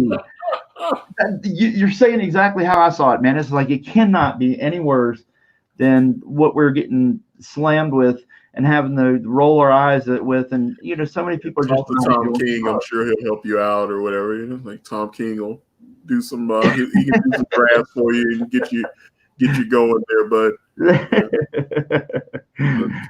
But yeah, and so and I understand with the graph thing. I honestly didn't know people were too.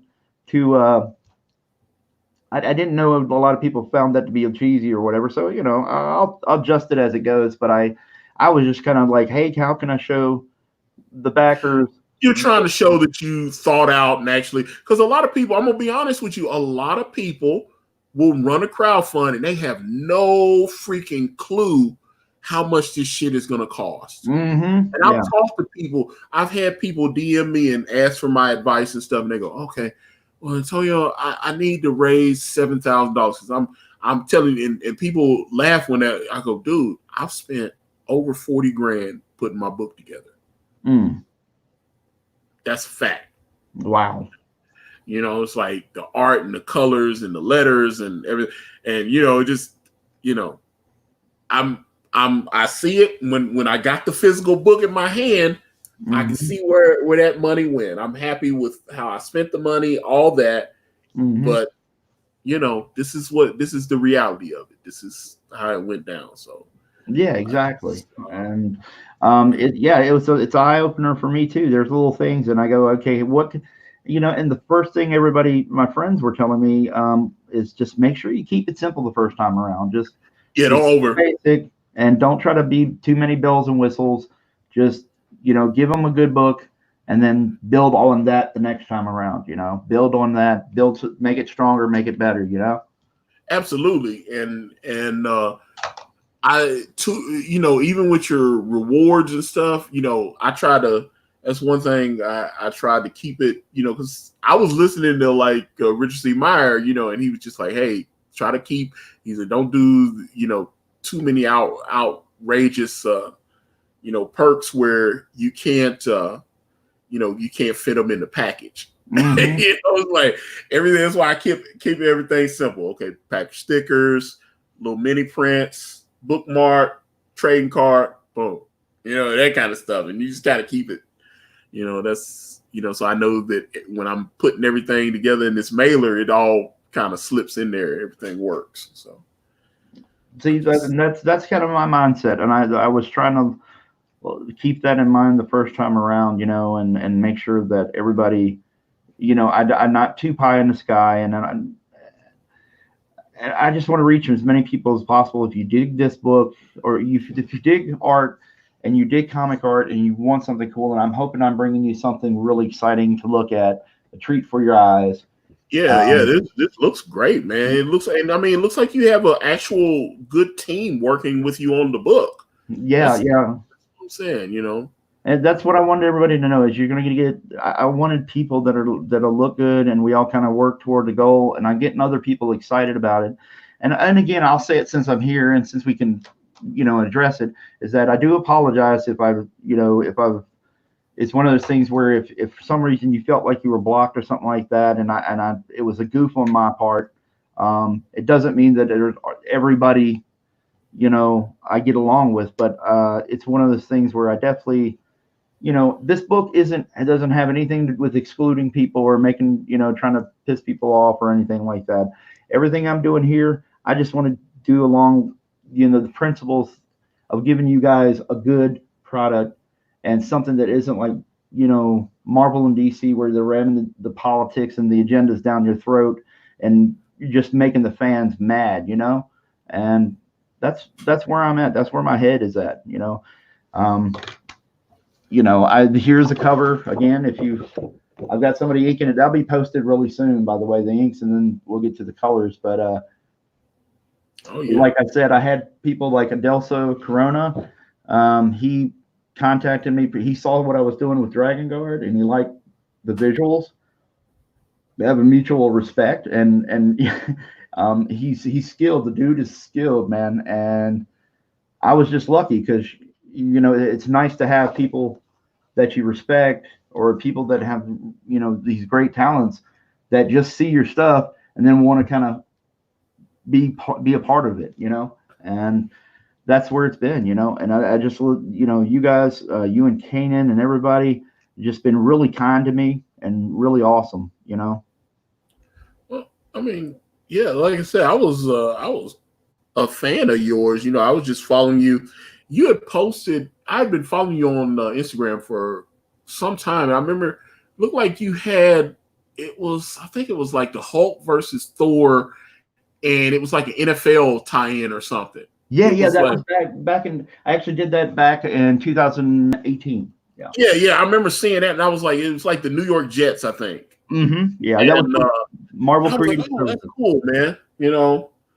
And I started looking, and I was like, okay, you would definitely dig in like He-Man and stuff. You post like a lot of He-Man, like, which there's nothing wrong with it. I love He-Man, so I'm not saying that as a goof. I was like, I love He-Man. He-Man, it's like, and the Masters of the Universe. Are you looking forward to Kevin Smith's He-Man? If he is as genuine about making it cool as he says he is. Because they screwed the pooch on She-Ra to me. Mm-hmm. That new She-Ra, and I'm a guy that actually I used to watch She-Ra. I didn't buy any of the little power dolls because that was one thing. Like when you saw, I don't know if you watched the Netflix Toys That Made Us, the one they did on Masters of the Universe. Oh yeah, I love that stuff. Yeah, because when they talked about when they spun off and did the She-Ra toy line, they tried to make those look more like Barbies, I guess, or more feminine for the they were trying to, it's a unicorn and this guy, doing that, and they weren't able to, even though they were trying to target that audience, they weren't able to market. The girls weren't I don't know. Girls weren't rocking for She-Ra. Like there were more guys watching She-Ra than there were girls, and they weren't getting those. Mommy, I must get me a She-Ra doll. Everybody I see on eBay that's selling She-Ra toys are all dudes. It's like, Yeah. oh, Well, I don't know. Even like, I've noticed stuff like Rainbow Bright and stuff like that. At least the people that are collecting seem to be a lot more men that are.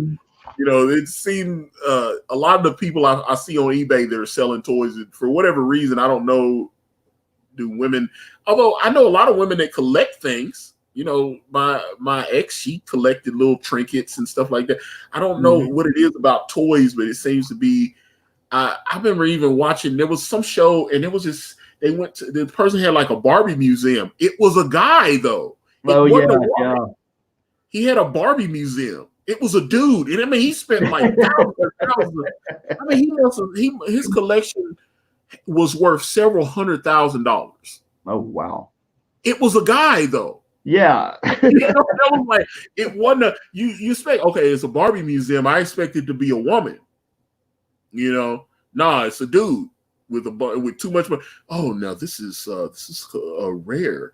This is a prototype Barbie from 1953 or whatever, and he's got all this different shit. And this dude's like an expert, and he can. Matter of fact, he wrote like a book. They were promoting this book and everything. He had like a book of like all the Barbies through the ages and all. And he's a guy. That's why I was like, I never had a desire, and I don't know. This is probably gonna sound bad. I mean, seemed to be straight. He had a wife and the whole thing. He just enjoyed Barbie and Barbie lore, and he was just into that. And I was like, I expected whoever, a Barbie expert to be a woman. That's me being small-minded, I guess. But well, no, there's a different aesthetic there that usually doesn't appeal to guys, and they were aiming for a certain, segment, and they were aiming for girls with it, I mean, I'd say mostly girls are buying Barbie dolls, though. You know what I'm saying? Like, I know when I go and see little girls playing when I was a kid, they had little Barbies and stuff, and every now and again I'd see black Barbie dolls, which they started making the black Barbie doll, but back in the day, they would make the black Barbie dolls, but it still had like the white features and stuff. It was the same doll. It was the same, because they was like, it's a black Barbie doll, but they just use like brown plastic, and and then they got a little bit more conscious about that, so they said, oh, we have to resculpt the black Barbie doll, make the nose a little different, the lips, and make it actually look like a black woman. It's like, it was that kind of shit's hilarious to me, because when they have to tell, it was like, oh, this doesn't look like a black woman. It's the exact same doll, except we just changed the color of the plastic or whatever. And I don't know, that I would be. It reminds me of when I had Steve Englehart on the year before, and I thrilled to talk to him. He was a hero of mine, and well, still is. And but one thing I started talking to him about is the way a lot of minority characters were treated, and that was one of the things that made me a big fan of his. Is he did his run on Captain America, and the Falcon was when he took the book over, it actually was Captain America and the Falcon. He even said, like, when they gave him the book, they were kind of, the sales started kind of ticking up, and they were like, all right, you can kind of phase Falcon out and get rid of him or put him in the background. Nobody's going to say anything. He was like, no, the book says Captain America and the Falcon, so he's not sidekick. I want him to be a strong character too. And that's one thing I liked. And he talked about when he left Marvel and went over to DC and started writing Green Lantern, at that time, John Stewart was the Green Lantern. They had kind of retired Hal and sent him off to the deep sector of space, and you didn't see him anymore. And then, so they were like, okay, we want to bring Hal back. So they bring Hal back, and they're like, all right, we can get rid of John. Yeah. And then he was like, why? He said, why come I can't have John and Hal? Yeah, exactly. And and he just, and even like he writes Avengers, and the way he handled T'Challa as a member of the team. I just thought he handled minority characters. He didn't make them. He saw them as actual characters and not just, okay, well, he's a black guy, let me just do this. And I thought he wrote really smart stories, and one of the things I enjoyed about his work. So, he's just not slapping on "Sweet Christmas" on there. Yeah. Well, you gotta. It actually does seem every now and again when I read like Luke Cage now, and they'll throw a "Sweet Christmas" in there. Now, it does seem out of place, especially now that Luke Cage has that modern look. He's bald headed, and the whole thing. He doesn't look like the Luke Cage that I grew up with. Yeah. And, matter of fact, I was flipping through some old comics a couple weeks ago, and you remember they used to put those Hostess ads in there? Oh yeah. They had one. They had it was an old Hostess ad with what was it? I think it was Power Man and Iron Fist. I knew Luke Cage was. I'm pretty sure it was Power Man and Iron Fist, but it was an old Hostess ad with them in it, and and he had the the metal headband and the whole deal. Yeah. And it was funny when they did that look in the Luke Cage, when he first went through they bathed him in those chemicals that made his skin rock hard and everything. Mm-hmm. They put this weird metal headband on him, and at that time they had his hair. They had him have an afro and everything, and the doctor put this headband on him, so you can clearly see that I was like, okay, they're doing, and so he had these two armbands on, these two metal armbands, because he was getting like strapped down to a table with the headband, with the afro, the whole thing. And so when he got up, he clearly had the old 70s Luke Cage look. It was like a goof, and then but it was a flashback. It was hilarious. I was like, okay. Because it would look cheesy as hell for him to have. I used to watch that old Spider-Man from like the late 70s. You remember those? Oh yeah, the 70s TV shows or the TV movies and TV. Yeah. Yeah. He went to Japan and like fought ninjas and stuff like that. Or what was it? What's the guy that played? What's the guy? Reeb something. The guy that played Captain America. Hold on. Reb Brown. Yeah. I saw those with that weird plastic shield. And yeah. He had the motorcycle helmet on and stuff. Yeah. God, that just looked so bad. And it was so weird because originally in the show, if you go back, I think it maybe was the first season or the first few episodes, he had the right shield. He had the white on the shield. But once they had him riding the motorcycle, he had the clear shield. And it was so weird. Like, what the hell happened there, man? I don't know. Somebody was like, yeah, let's change. And matter of fact, did you ever see that old 70s Doctor Strange movie they did? I never did. I never got a chance to check that out. Yeah, it's not very good. But I've talked to some people, and I've said I didn't like it. And they go, you didn't like that?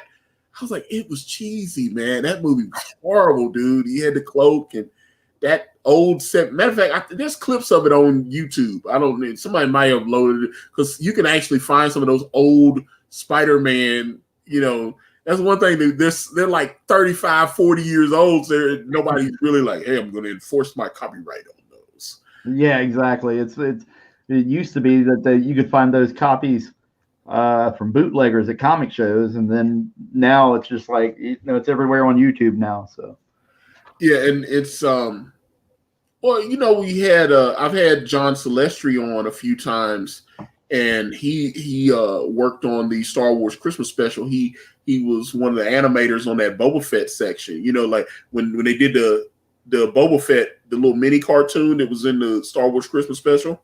Yeah. He was the animator or one of the animators on that, and he was in charge of actually animating Boba Fett, and that was the first time Boba Fett was ever seen. But there's a couple people that have loaded that Star Wars Christmas special up on YouTube.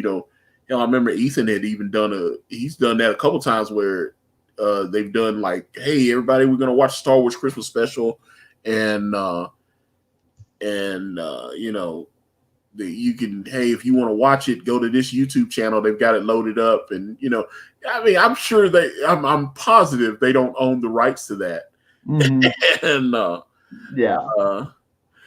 yeah, Nicholas Hammond. Hold on, let me get that. Nicholas Hammond is Spider-Man. But yeah, and he was shooting the webs out. They were like ropes. They were like white ropes. Yeah, He was just shooting out a net. He's like, and they never were really able to show him swinging in a static. The swinging was like, da-da-da. You know, he be playing. They play that cheesy ass music, and he's like, he's wall crawling. And they're doing like the old Batman thing where he's clearly just, you know, they used to always, there was, you know, the old Batman TV show where they would be climbing up the wall. You know, him and Robin would be up the batarangs or whatever. And so you would see that weird kind of disco Spider-Man. Yep. And he's like crawling up the wall and everything. And he's just like, yeah, he's going up. Oh man. It was good times, dude. It was just like, I was just like, yeah, man. But when I was like 7 though, I was digging that shit though. I gotta be honest about it. I was like, and matter of fact, when me and Kanan was streaming with me last week, and I was talking to him about when Morgan Freeman used to be on the Electric Company. Yeah, he was like, what? He couldn't believe it. You know, I'm a few years older than Kanan, but just a few. I think I've got like 4 years on it. But and I was like, no, because the Electric Company came out in the 70s. You know, people forget that stuff. And Morgan Freeman was on the Electric, and so was Rita Moreno. And when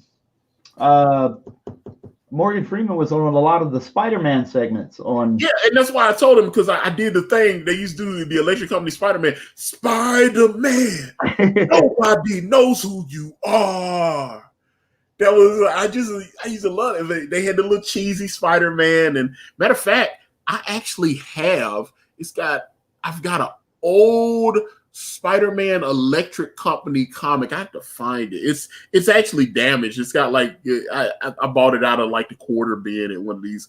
I think I bought it for the Cheese Factory. It actually said it like part of the cover was ripped off, and sometimes you find some of those old comics in the quarter bin. And remember, they used to have those ads in there, and you'd have to cut the ads out and stuff. And sometimes, like, oh, someone cut the ad out, and you know, that kind of, or they'd have an ad on the back cover, and someone had cut. You could get like, you can order 100 battle soldiers or whatever, and you'd have to cut the ad out and mail it off or whatever. And the Sea Monkeys and all that other stuff. It's like CBS had Hulk, Wonder Woman, Spider-Man, Captain America all at the same time throughout the week. And I used to watch all that shit. All that, you know, Linda Carter is Wonder Woman. All the world is waiting for you and the magic you possess. I loved it. And then, you know, it's like, but at one point she's in World War II, I guess, or they're doing like older, or she's in a war, and then they move it more to modern times, and then she's part of it takes place during the World War II, and then part of it went to modern for some reason. Yeah, and they just kind of jump. All the world is waiting for you. I was just like, but no, Linda Carter as Wonder Woman was awesome. She just had an incredible smile, and you know, I didn't know she had been, you know, she wasn't really an actress. She had been like a model. And then, you know, so she had to, but man, she was, although she's playing like, I know when I see her now, she's like playing the president on Supergirl. Oh yeah. I think they brought her. It's like, oh, she's Madam President, you know, and I was like, okay, it's Linda Carter, so I'll give her a pass. Exactly. They brought a lot of those CW shows. They brought because they had like Helen Slater played somebody on. I think she played think she played Superman's mom. Yeah. And you know, she had been Supergirl, which I don't know how you feel about that suit, because that Supergirl movie was it wasn't. I'll be honest with you, that was one of the few movies that I haven't seen in a long time. I kind of just let it, you know, I think I'd seen it once or twice with my sister when we were younger, and I think that's been the last of it I had seen of it. Okay, I can't remember a lot of details about it. Yeah, it was horrible. With I can't remember the actress. I think she's won an Academy Award. She was in Bonnie and Clyde back in the day with Warren Beatty. Damn, I had a crush on her back in the day. I can't remember her name. But you see, Bears did says ABC had the World War II era Wonder Woman, and CBS had the modern time Wonder Woman. So when it switched networks, they modernized it, I guess. Yeah, that explains it. Yeah, because I was actually, it's funny you bring that up. I was making jokes about that the other day on one of the streams, and what you tell me about the World War II one is they'd always show like the Nazis, and they would their hideout. And it would be like, oh, meanwhile, at the secret Nazi hideout. Yeah, they're doing it like a comic book, yeah. Yeah, and then, at the secret Nazi hideout, it's a big castle with a big, huge swastika flag hanging out of it, flying around. I was like, they didn't show that stuff now. It's weird, man. Faye Dunaway, Warpath Gaming, thank you. Yeah, Faye Dunaway, like I said, Faye was hot back in the day. She was smoking hot, man. But Faye Dunaway was the villain in the Supergirl movie, but they didn't get Christopher Reeves. Richard Donner was the producer on that, and I was like, dude, if you can do a Red Sonja movie and get Arnold Schwarzenegger to show up, although I didn't realize that Arnold Schwarzenegger wasn't playing Conan in that Red Sonja movie. He was playing, I guess because of the licensing, they just had him play someone that looked exactly like Conan, but he wasn't Conan. Did you ever see the Red Sonja movie with what's the chick that was married to Sylvester Stallone, Bridget Nielsen? Yeah, I did see that. Brigitte Nielsen. Although her messing with Flavor Flav, that really. I was going to say the goddess for Flavor Flav, man. So I know who she is. Yeah. I used to watch when I watched Flavor of Love or whatever, and they hooked up, and I could, because she slapped him. That's one of the things. He's got an interview on Vlad TV. I don't know if you ever watched Vlad TV before, but he does like a lot of hip hop interviews and stuff. But he's got like almost 4 million people subscribed to the channel. But he'll have some. He had Flavor Flav on, and this is before you get, because I didn't know Flavor Flav got fired from Public Enemy like about a month or two ago. Yeah. I guess he went down with Bernie Sanders and Chuck D was. Yeah, exactly. And so Chuck D was like, all right, man, after 30 plus years, you're gone. Yeah, over something dumb like politics too, man. That's what's so bad. They had some problem. They've been, because if you ever watch like the behind the music that VH1 did on Public Enemy, because Flav was on drugs and put up with a lot of bullshit. And he was just like, look, man, after all these years, it was like, look, I want you to support Bernie Sanders. And I was like, oh, okay. Exactly. And the whole point, and I saw a lot of Public Enemy fans talk about it. He's like, the whole point of Public Enemy was that they were counterculture. They're not, Public Enemy isn't supposed to be going out going, support President Bush or whatever. They're not supposed to be doing that. It doesn't matter who's in office. They're counterculture. So when you take Public Enemy and then you go, oh, okay, we're Bernie Bros now. It's complete. It co-opts what they were about to me. That's kind of how I think that was Flavor Flav's problem with it. I think is what you were saying, is that he didn't want it to be, he wanted to be like counterculture kind of deal. Yeah, and I mean, hell, that's what they, trust me. I listen to all the public, especially the old. I just hold on, let me get this. That is like Flav needed cash, giant clock necessities cost money. That is true. He just had got some woman pregnant. She just had a baby like about a year and a half ago, 2 years ago. I couldn't believe it. I was like, dude, 50-something years old, not some pickup. I was like, Clay, what are you doing, man? I was like, come on. Like, it's not like you in your 30s getting caught up, man. When you're in your 50s, dude, at that point, come on, bro. Yeah, exactly. Put it back, dial it back. Yeah. Put something on that. Put a hat on that thing, man. Exactly. It's like the woman suing, but you know, after a certain point, after you become an entertainer and you start making money, yep. After a certain point, you have to question every relationship you have at that point, because he's like, he's messing with this chick and he's not protecting himself, and then hey, I'm pregnant. Oh, I'm not the father, and she like takes him to court and they blood test, and obviously the child is his. Mm-hmm. So at that point, she got him now. Yeah, exactly. And he had, he's like, my kid's almost grown, and he's like, no, now you got like a 3-year-old. That kind of thing, so yeah, no. That whole thing, I don't know, the whole thing was strange. And I didn't know, I was a big fan of Flav. I didn't know he had been like classically trained as a pianist. Really? Yeah, he can play the piano and all this.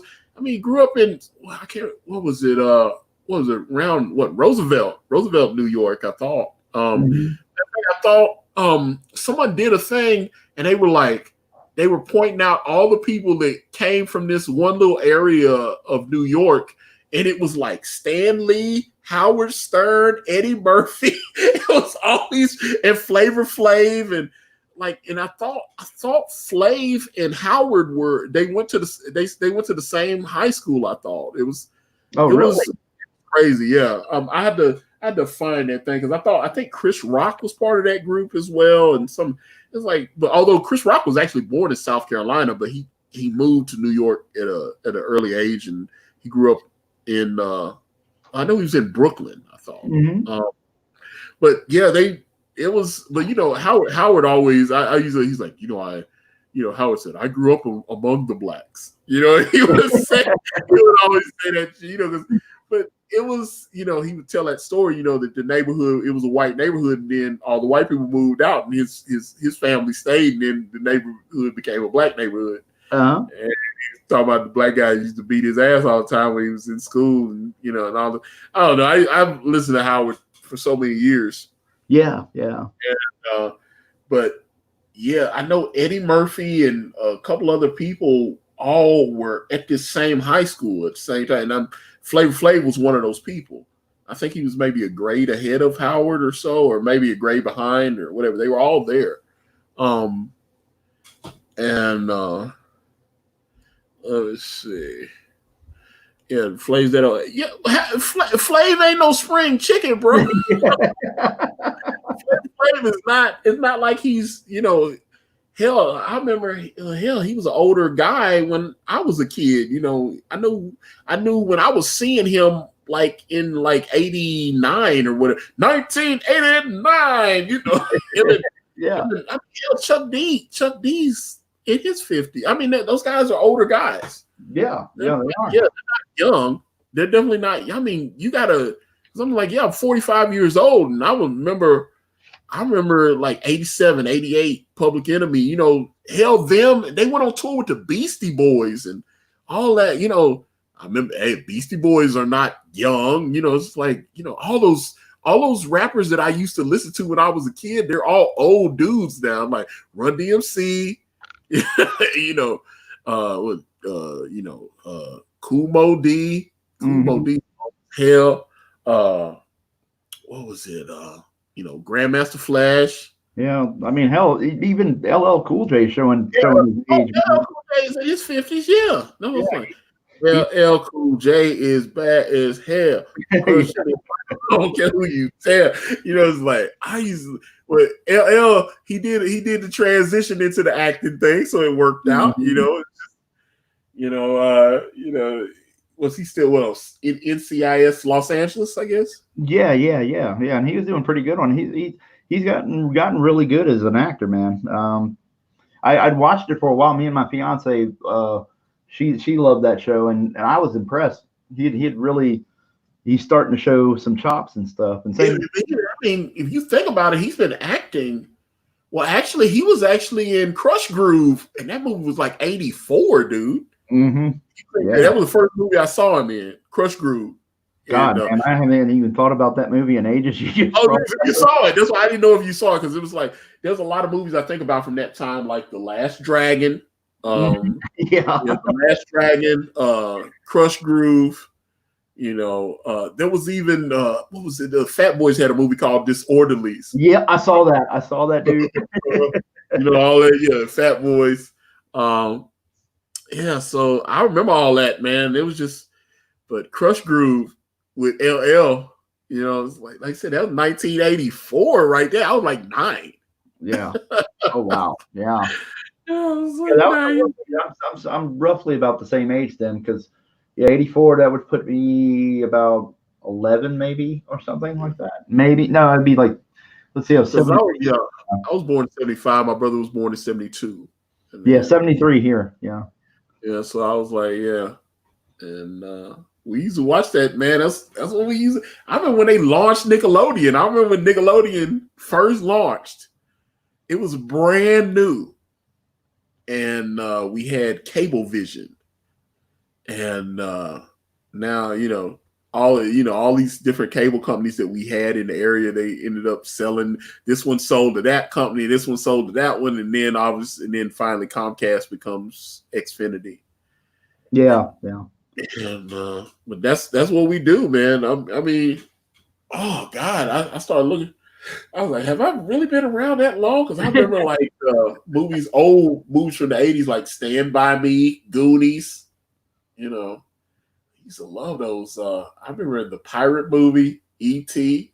What was it? All the Indiana Jones stuff, especially the first two.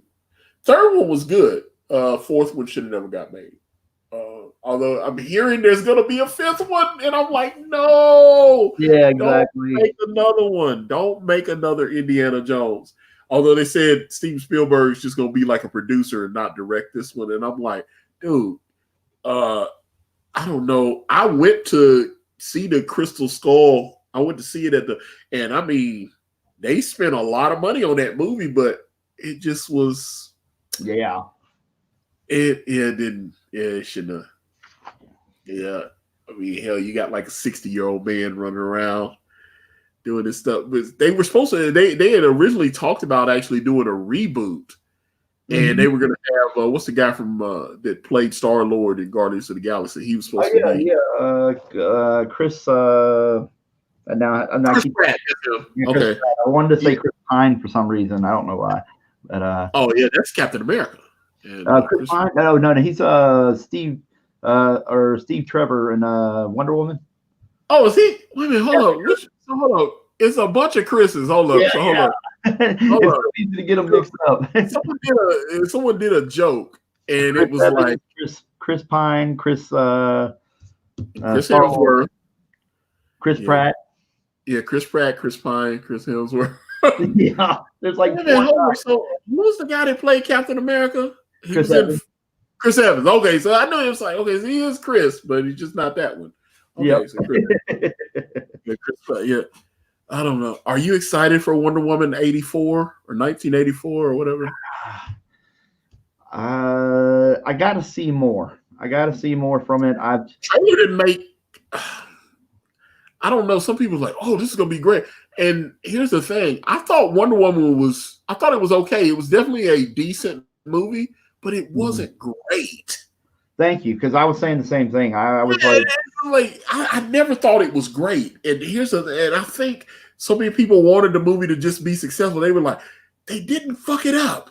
And I'm like, they're giving it praise for not sucking. It definitely didn't. And I was like, but it wasn't, because like I come out of Batman versus Superman, they got Wonder Woman in there. I'm like, okay.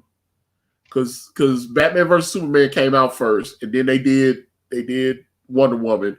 I thought Wonder Woman was good. It just wasn't. It wasn't like Avengers. Like when I'm thinking comic book movies, I'm thinking either Avengers or the Chris Nolan Batman trilogy. Yeah. Or at least the first two Tim Burton Batmans. I love both of those. Yeah, same here. Dude, you're thinking exactly what I'm thinking every step of the way, man. And so that's where it is for me. Those are the standards that I'm setting for comic book movies. If it's not on that level, then it's just a okay movie. I mean, I watched Black Panther and I thought it was okay. It wasn't. I think, and one thing I say to black folks, because I was looking on the gram, like when Black Panther was coming, you had black folks showing up dressed up like damn Eddie Murphy and Coming to America. They were showing up to get all extra stuff, and I was like, "Look, man, it's just a movie." Yeah.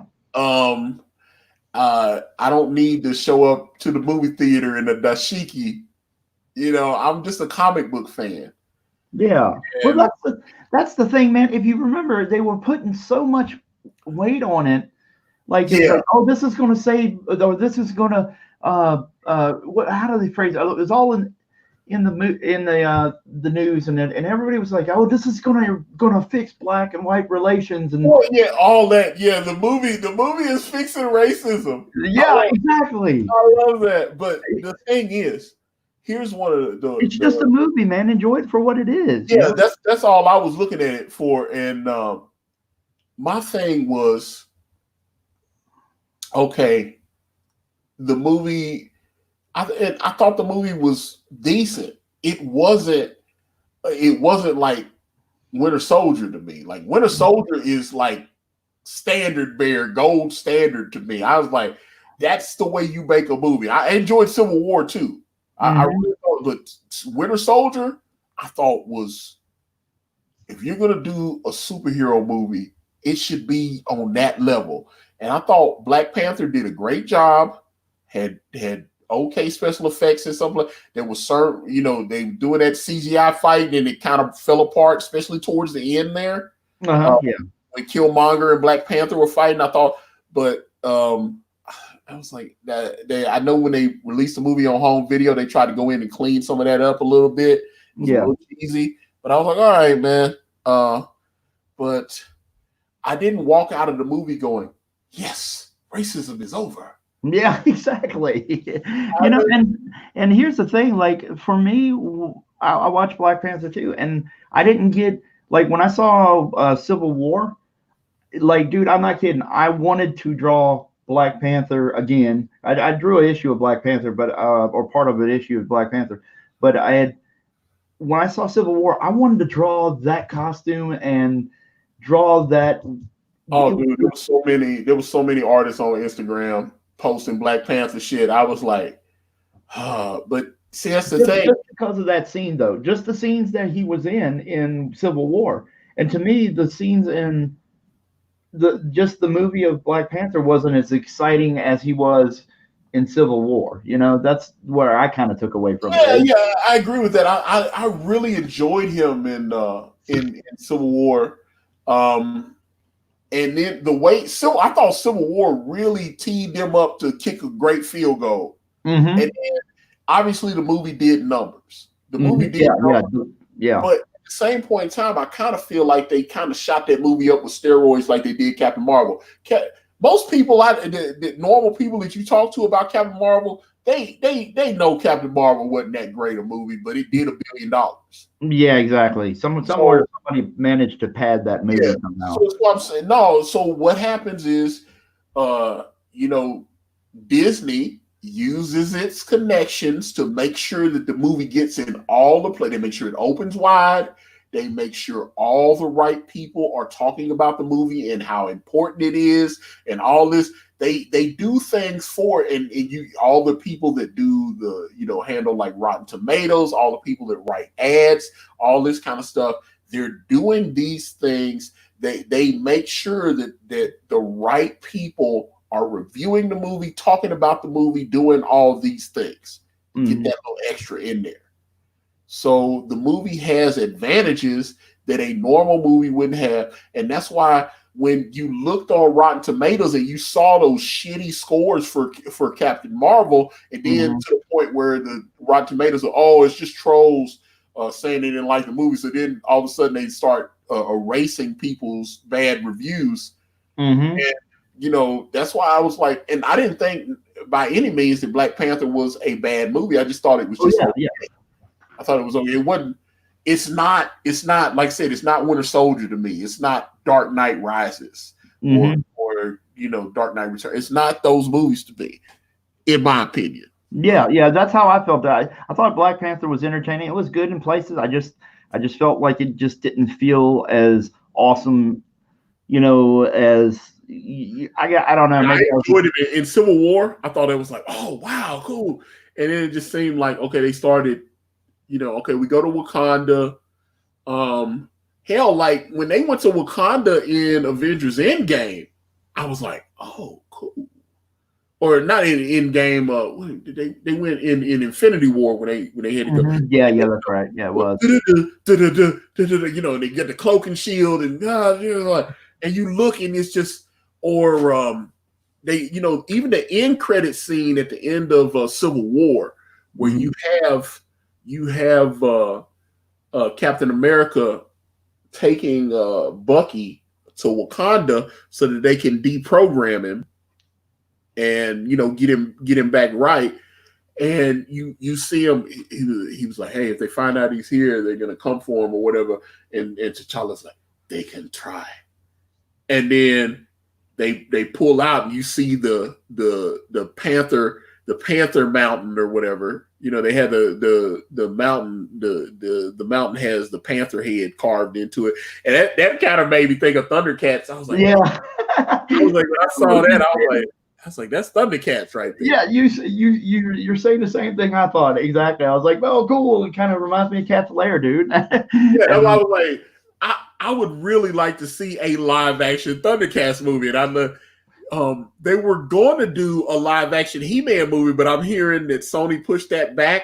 They're playing something where they're maybe considering making it like a Netflix only movie. The guy that they cast is Prince Adam. I really didn't like that actor. I got to be honest about it. I can't remember. It was Nick something. I can't remember. He was, I don't know. He was like 19. Noah Centineo or something.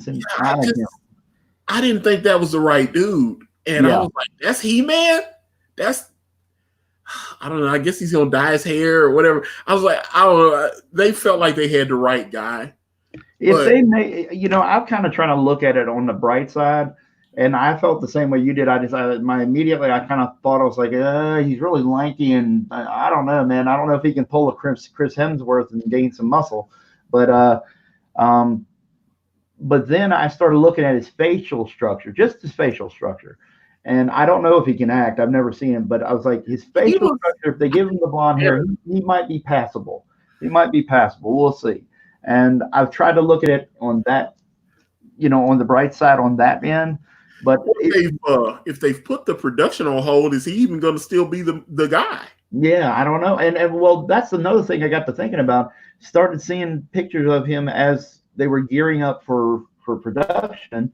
And as a month would go by, you'd see him, and he's just slightly more heavier than what he used to be, but he hadn't beefed up yet. And I'm just wondering if maybe they kind of, I don't know this for certain, but I was just wondering if like maybe they got a little, gun shy because he's not beefing up fast enough, it's kind of, talking about Chris Hemsworth. Chris Hemsworth had been hired to play Hulk Hogan. They were going to do a Netflix thing, and I don't know what happened to that movie. That was like 3 years ago that they announced that Chris Hemsworth was going to play Hulk Hogan. And I was like, number one, I was a little concerned about it because Chris Hemsworth was nearing like 40 years old. At that point, I think he was like 36, 37 or whatever when they announced it. So he wasn't. Although Hulk Hogan, it was supposed to be like Hulk Hogan as he was nearing his original retirement, which he was like 39 at that point. Mm-hmm. So having him play, but it was supposed to be like Chris Hemsworth was going to play Hulk Hogan like as a younger guy, and I'm like, he doesn't quite have the Hulk Hogan's a big dude, man. Yeah. Talking about the 24-inch pythons and all that. I was like, I need to see how Chris Hemsworth's going to pull that off. Yep. I need to see that. You're not the only person to think that, because that's what I thought. I was like, what? I was like, dude, I can't even imagine hearing him try to say, what you gonna do, brother? Let me tell you something, brother. Yeah, I was just like, Chris Hemsworth gonna do that? I don't think I can see And him. people were like clowning. They were like clowning the fact that Chris Hemsworth is going to play Hulk Hogan, and he was like, "I take that as a challenge." He's like, "I think I can pull this off." He's like, "I'll do the training, I'll do what I need to do." But I'm like, so he's going to have to put on some weight. Mm-hmm. He's going to have to really get ripped and all that. I just don't see that, and I just don't see Chris Hemsworth. Hulk Hogan was like on the radio talking about Chris Hemsworth playing him, and he was like, "Oh yeah, man, I'm really excited." I think he went on Howard Stern and he was talking about. He's like, "Oh yeah, they just announced it. Really excited. Chris Hemsworth's going to play Hulk Hogan. He's going to play me. He's like, I'm excited about it and all this kind of thing." And I was like, I don't know. I like him as an actor, and as Thor. I mean, there was some stuff where they would clearly try to show off his physique and everything. You can see, that dude's chest was ripped. You understand? Yeah. That dude was in shape. I was like, I saw that dude without a shirt, and I was like, damn, this dude make me not even want to drink water anymore. I was like, I don't want to take any additional calories into my body after seeing this dude. It was like crazy. So, I was just, I don't know. I'm interested. I like Chris Hemsworth, but he just doesn't seem like Hulk Hogan to me. So, and this guy that they cast as He-Man, and then I can see him as Prince Adam, but it's like, are they actually gonna do Prince Adam in the He-Man, or are they just gonna do like the cartoon and just he's in pink when he's He-Man and then he's shirtless and with the, you know what I'm saying? So I was like, are they gonna do that, or what are they gonna do? Well, it's so many, like, there's so many little bits and pieces where they that they draw from. Like before the cartoon, the toys were originally shipping with comic books. And so I had Skeletor, the original Skeletor. Yeah, and in those original comics, he didn't change into. There was no Prince Adam. It was they did that for the comics. They just did that for the cartoon. Yeah, exactly. And the Pacquian comic, it was just a barbarian who was gifted the power with the sword and everything. So, it wasn't. You didn't have to necessarily draw from that. I mean, people know the Filmation cartoon more, and that's that was my. I mean, that's what made me buy the toys. Yeah, was the cartoon. So I like the idea, but to me, that's Billy Batson, Captain Marvel. To me, that's your one thing, and then you change. Shazam, and then you change into. That's why I did that in Brand. That's why I had David as a big fat guy, and then he turns into this big, like 6'10" hulking guy. Yeah, it's like, so that was it's fantasy. It's about transformation. So that's not necessarily a bad idea. But you're right. The mini comics, the Masters of the Universe mini comics, they had a completely different story. A lot of people forget that Skeletor's sword was actually supposed to be the other half of the sword. Exactly. It was like He-Man had the sword of power, and Skeletor had this whatever sword he had or whatever. I can't remember what they called Skeletor, but it was, and the two swords were supposed to join together. And that's why you had the Castle Grayskull set, and you had both swords. You're supposed to combine them and stick it in, and it's supposed to act as a key and make the drawbridge go down. So you're right. You're absolutely right. And so there's lots of little bits of lore, and then later the mini comics that came with the toys, they just unexplainably now He-Man, because of the cartoon was so successful, now there's a Prince Adam, and now he's He-Man, and so it screwed with the continuity of the. Yeah, they did an Orko one. They did, because I had the ones I had.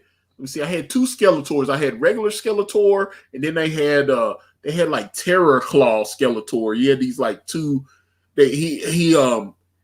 He had his, if you swiveled his hips or whatever, his hands would move back and forth. They would go up and down, and you put these two like claw gauntlets on him, and he go. So he's like a crazy woman, like scratching at you. Yeah. And around that time, they also came out with Thunder Punch He-Man, and they had little firecracker things. You put the little firecracker disc in there, and you could pull back, you twist him, and you go, and he go, pow, pow. You'd hear the little firecracker, pow. Yep. It's like they had it because but I had regular Skeletor that came with the regular Skeletor that came with the skull staff, the ram's head staff, and the other half of the sword of power, and then I had the Terror Claw Terror Claw Skeletor with the that guy, and then I had Man at Arms with his mace, and then I had the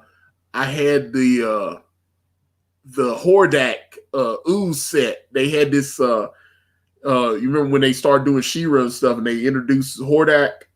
He had a set. He had there was a little set with it was like a skull, and you pour this slime that came with it into the skull's head, and it would drop down like on He-Man. Yeah, the slime pit. Yeah, I remember that. And then I had that, and it had a skull. It had a skull hand that you would hit the button, and you would hit the lever in the back, and it would pull the hand of the skull, the skeleton hand up and hold the figure in place. And then the ooze was supposed to be like mind controlling or something. Yep. I had that, but the ooze didn't last very long. I didn't. Now I see YouTube videos showing you how to make slime like that. I'm gonna show you how to make slime. Like, there's videos. There's like these. I've looked at because I've looked at like a G.I. Joe cartoon or a Mask cartoon. Every now and again on my feed, I'll get like some of the kids channels. They'll be like, "Oh, this might be he's either a kid or he's got a kid in the house." And I was like, "No, I'm just a 40-something-year-old man that still likes Mask and Visionaries and the Super Friends and all the shit that I used to love when I was a little boy." And that's what it kind of pisses me off, though, because my ex, maybe that's why we're not together anymore. She's like, "You're in your 40s and you still like this stuff. What's wrong?" And I'm like, okay, so I'm not supposed to like Teenage Mutant Ninja Turtles anymore. I can't like Teenage Mutant Ninja Turtles anymore. I can't like He-Man, Silverhawk, Thundercats. I can't like that stuff anymore, even though I enjoy Robotech, Voltron, Transformers, all the shit that I used to love when I was a kid. And so I guess when you get to a certain age, you're just I'm not sitting around actively buying action figures and stuff, but when I might go and, they got a limited edition box set, let me go buy the DVDs, it's remastered or whatever. I might buy that shit because I liked it. The animated series or any of that. And she'd see me and I'd be wearing the little t-shirts and stuff, and she'd be like, "Dude, you're in your 40s and you got like a Spider-Man shirt on. So what's wrong with that?" Yeah, exactly. I was like, we used to have those kind of conversations, and I was like, okay, so it's probably not going to work long term. I was really in love. I was really invested, but we started breaking down, and I started going, okay, so we're probably not going to make it. And so, it just started. But I remember I had there's one of my favorite shirts that I used to wear all the time. It was the Fantastic Four as the Muppets. What's his? I think the artist is DJ Cope. I follow him on Instagram. He stopped posting stuff. He used to post stuff on Instagram all the time. But I think it's KEOPP. I think DJ Cope. But he had a couple thousand people following him. But this was one of the most brilliant things I'd ever seen. He drew the Fantastic Four, but they were as Muppets. So the thing Ben Grimm was Fozzie Bear. Kermit the Frog was Mr. Fantastic. He's stretching around. Miss Piggy is the Invisible Woman, and this shirt was incredible. Matter of fact, I need another one because I got holes in it. I hope I can still buy that same. I'd like to get that shirt again because it was like I'm telling you, I would wear that shirt out in public. People like, dude, that is crazy dope. They would love it because there were 2 shirts I had that I would always get a reaction. I had Mickey Mouse's Deadpool. People love that one. And then, I guess I should say 3 because I had Mickey Mouse's Deadpool. People love that one. The Fantastic Four Muppet shirt. And then I had another shirt. Matter of fact, I took a picture with Kanan and I was wearing it. Voltron with Voltron Mario. Oh, that's cool. So no, I love it. It's whoever the artist is, he did an incredible job. He drew, Voltron is formed, but in place of the faceplate, it's got Mario's face there. I mean, he killed that shit. It looked incredible. And people were like, oh shit, Voltron Mario. And they would go crazy on it. That shit. And I'm telling you, I would just be out at the store and complete strangers would, dude, I love that shirt. And they would just see that. And it was like, because it's crazy. And I used to work at Amazon and I would still see like Thunder. There was a couple of guys I could tell they were wrestling guys. They were into the same kind of shit I was into. It's like there's a guy named Matt, there was a buddy of mine, and he would come to work and he would have that Thundercat symbol on his chest, man, or he would be wearing like a Decepticon shirt or something. And I'm like, yeah, we're in our 40s, but we still like this shit. We love this stuff. And I'm like, yeah. And he was single too. He didn't have a girlfriend. It's hard to find women that like this shit, man, and think it's cool, man. But yeah, and I understand that, man. And well, that's the thing. Here's your choices. You could be some of these guys that just like either likes cars or you just their major thing is they just like guns and hunting or whatever it is, or just sit down and just watch football. Well, I mean, everybody's got a life that they like. Why does it got to be that it's only this and only that, and then somehow you're not mature or something like that? I don't know. I don't get it, man. Yeah, because like I said, man, I love He-Man. So if I see somebody wearing an old He-Man shirt, I'm like, oh, He-Man. Okay, cool. I love He-Man. Oh, they got the Thundercat symbol. I love that. If I see Silverhawks, I was like, oh man, because sometimes Silverhawks don't get enough love. Yeah, exactly.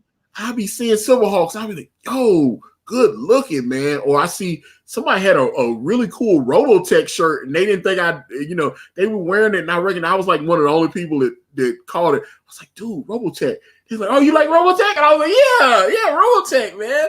I'm into that shit. That's what I'm in. So I'm like, yeah, Robotech. What about what was this called? I think it was called Battleship Yamamoto. Yeah. It's Star Blazers in the U.S. Yeah. And I used to love. I saw somebody wearing a G-Force shirt. I used to love. Although, so what do they call it overseas? They call it Battle of the Planets. That's what they call it. Yeah, Battle of the Planets. But I would hear people talk about Battle of the Planets. I'm like, I don't know what the hell that is. And they was like, G-Force. Yeah, I know G-Force. Fiery Phoenix. Love it. But you can find actually, because I didn't know, I saw there's people that have the intro, the Battle of the Planets intro, and they have the G-Force intro. It's the same intro, but they were like G-Force. They have the US because I was arguing with somebody. They were over in Europe, and they was like, no, it's called Battle of the Planets. And I looked up on YouTube, and I watched both. I said, okay, here's the G-Force interest, and then we were on a private stream where because I was like, they be flagging you put this stuff up, and it's like.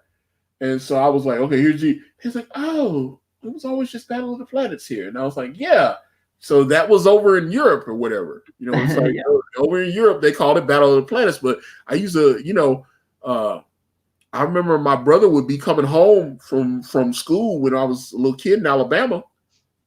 And he was like, oh, G-Force is about to come on. And we would watch G-Force together. Some of my earliest memories from the 70s, watching G-Force. And some people was like, no, it's called Battle of the Planets. And I was like, yeah, like even when they like on Amazon, when they put the battle set, when they put the DVD sets out and stuff, they just call it Battle of the Planet. I was like, it was G-Force. That's what I remember it as. Yeah. I can't remember what the hell they called Speed Racer. They called it damn damn, man, Go Mock Go, I think, or something like that. It was something like Go Mock Go or some shit like that over in Japan and other European markets and stuff. But I was like, yeah, Speed Racer. That's Speed Racer. I was like, it's like, yeah, I know G-Force, I know Speed Racer. It's like I know Transor Z. I remember that. Voltron, both the Lion and the cars. When they did the vehicles.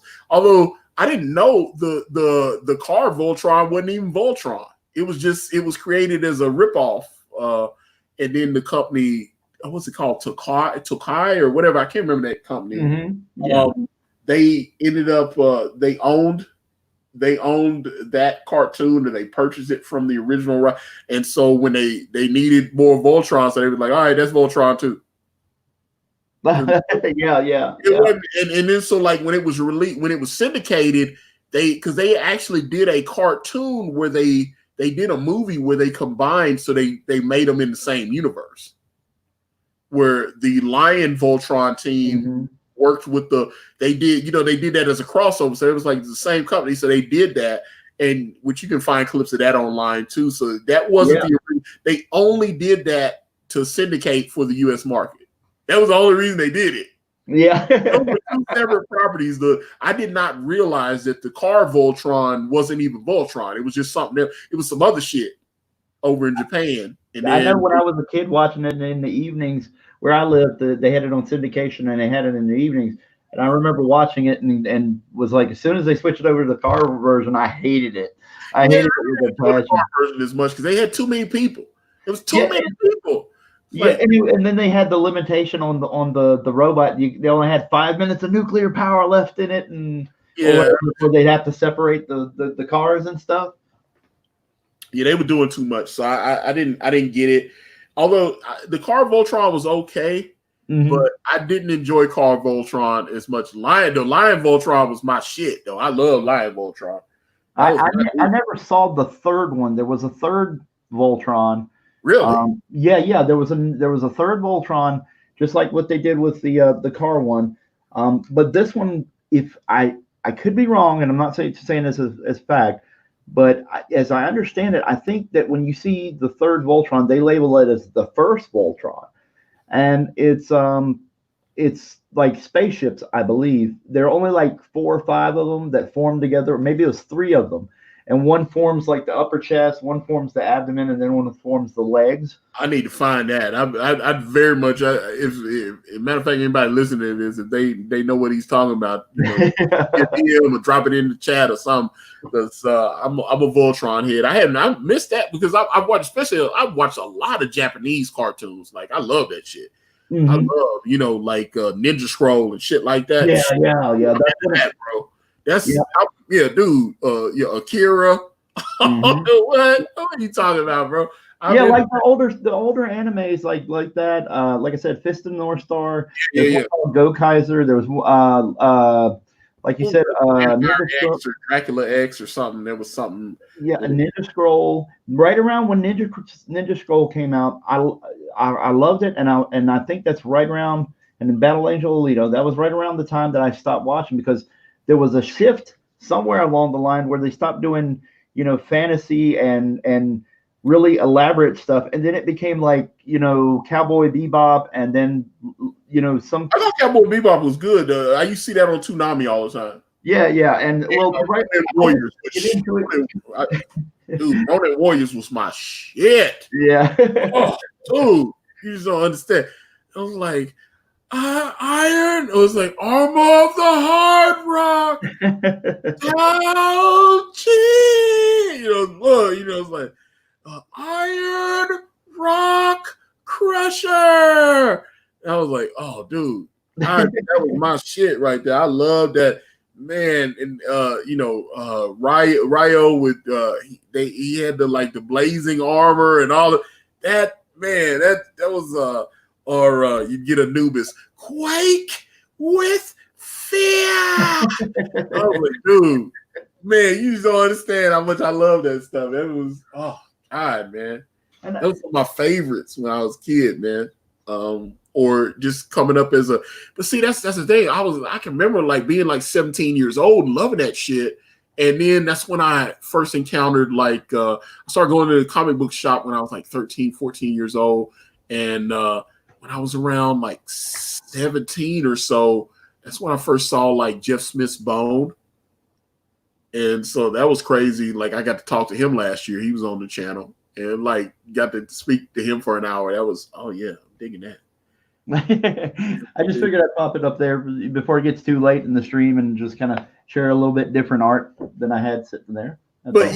Yeah. So like, I don't know, all that stuff, man. And this is the thing I found. I'm starting to wonder as I'm dating these young ladies, if because I'm not, it's not like I'm living in a fantasy. I'm not a child. I still, I still pay my bills and do all that. But apparently I'm not supposed to like, I'm not supposed to like Silverhawks anymore. I'm not supposed to like He-Man anymore, any of that kind of stuff. I'm not supposed to still like comic books.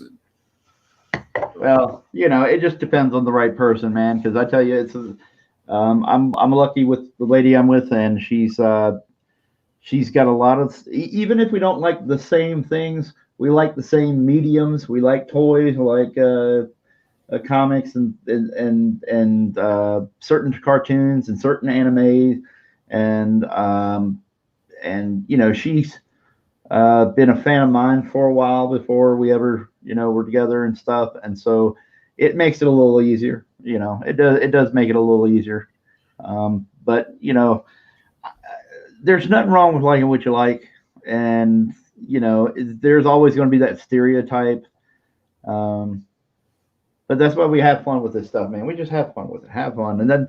And you got to like it, because if you're sitting here drawing this stuff, like if you're an artist and you're sitting here drawing this stuff all day, you got to like it. If you don't like it, yeah, it's punishment if you don't like it, Yeah, that's I agree with that 10,000%. Well, Kevin, this has been a fun stream. I've enjoyed your company, sir. Yeah, Anthony, I love it, man. You're awesome, and I had a good time. And just going back to the earliest part of it, I hope I didn't let you down. And to everybody out there, if the point is that I made this book for everybody, and I made it. If you like it, you like the art, and I want your business. And one thing we can agree on is, can't we love just awesome looking books? I would agree with that. I would agree with that. Well, like I said, it looks like you're doing pretty well. I wish you the utmost success with it. How can people reach out to you if they're so inclined on the interweb? Yeah, definitely.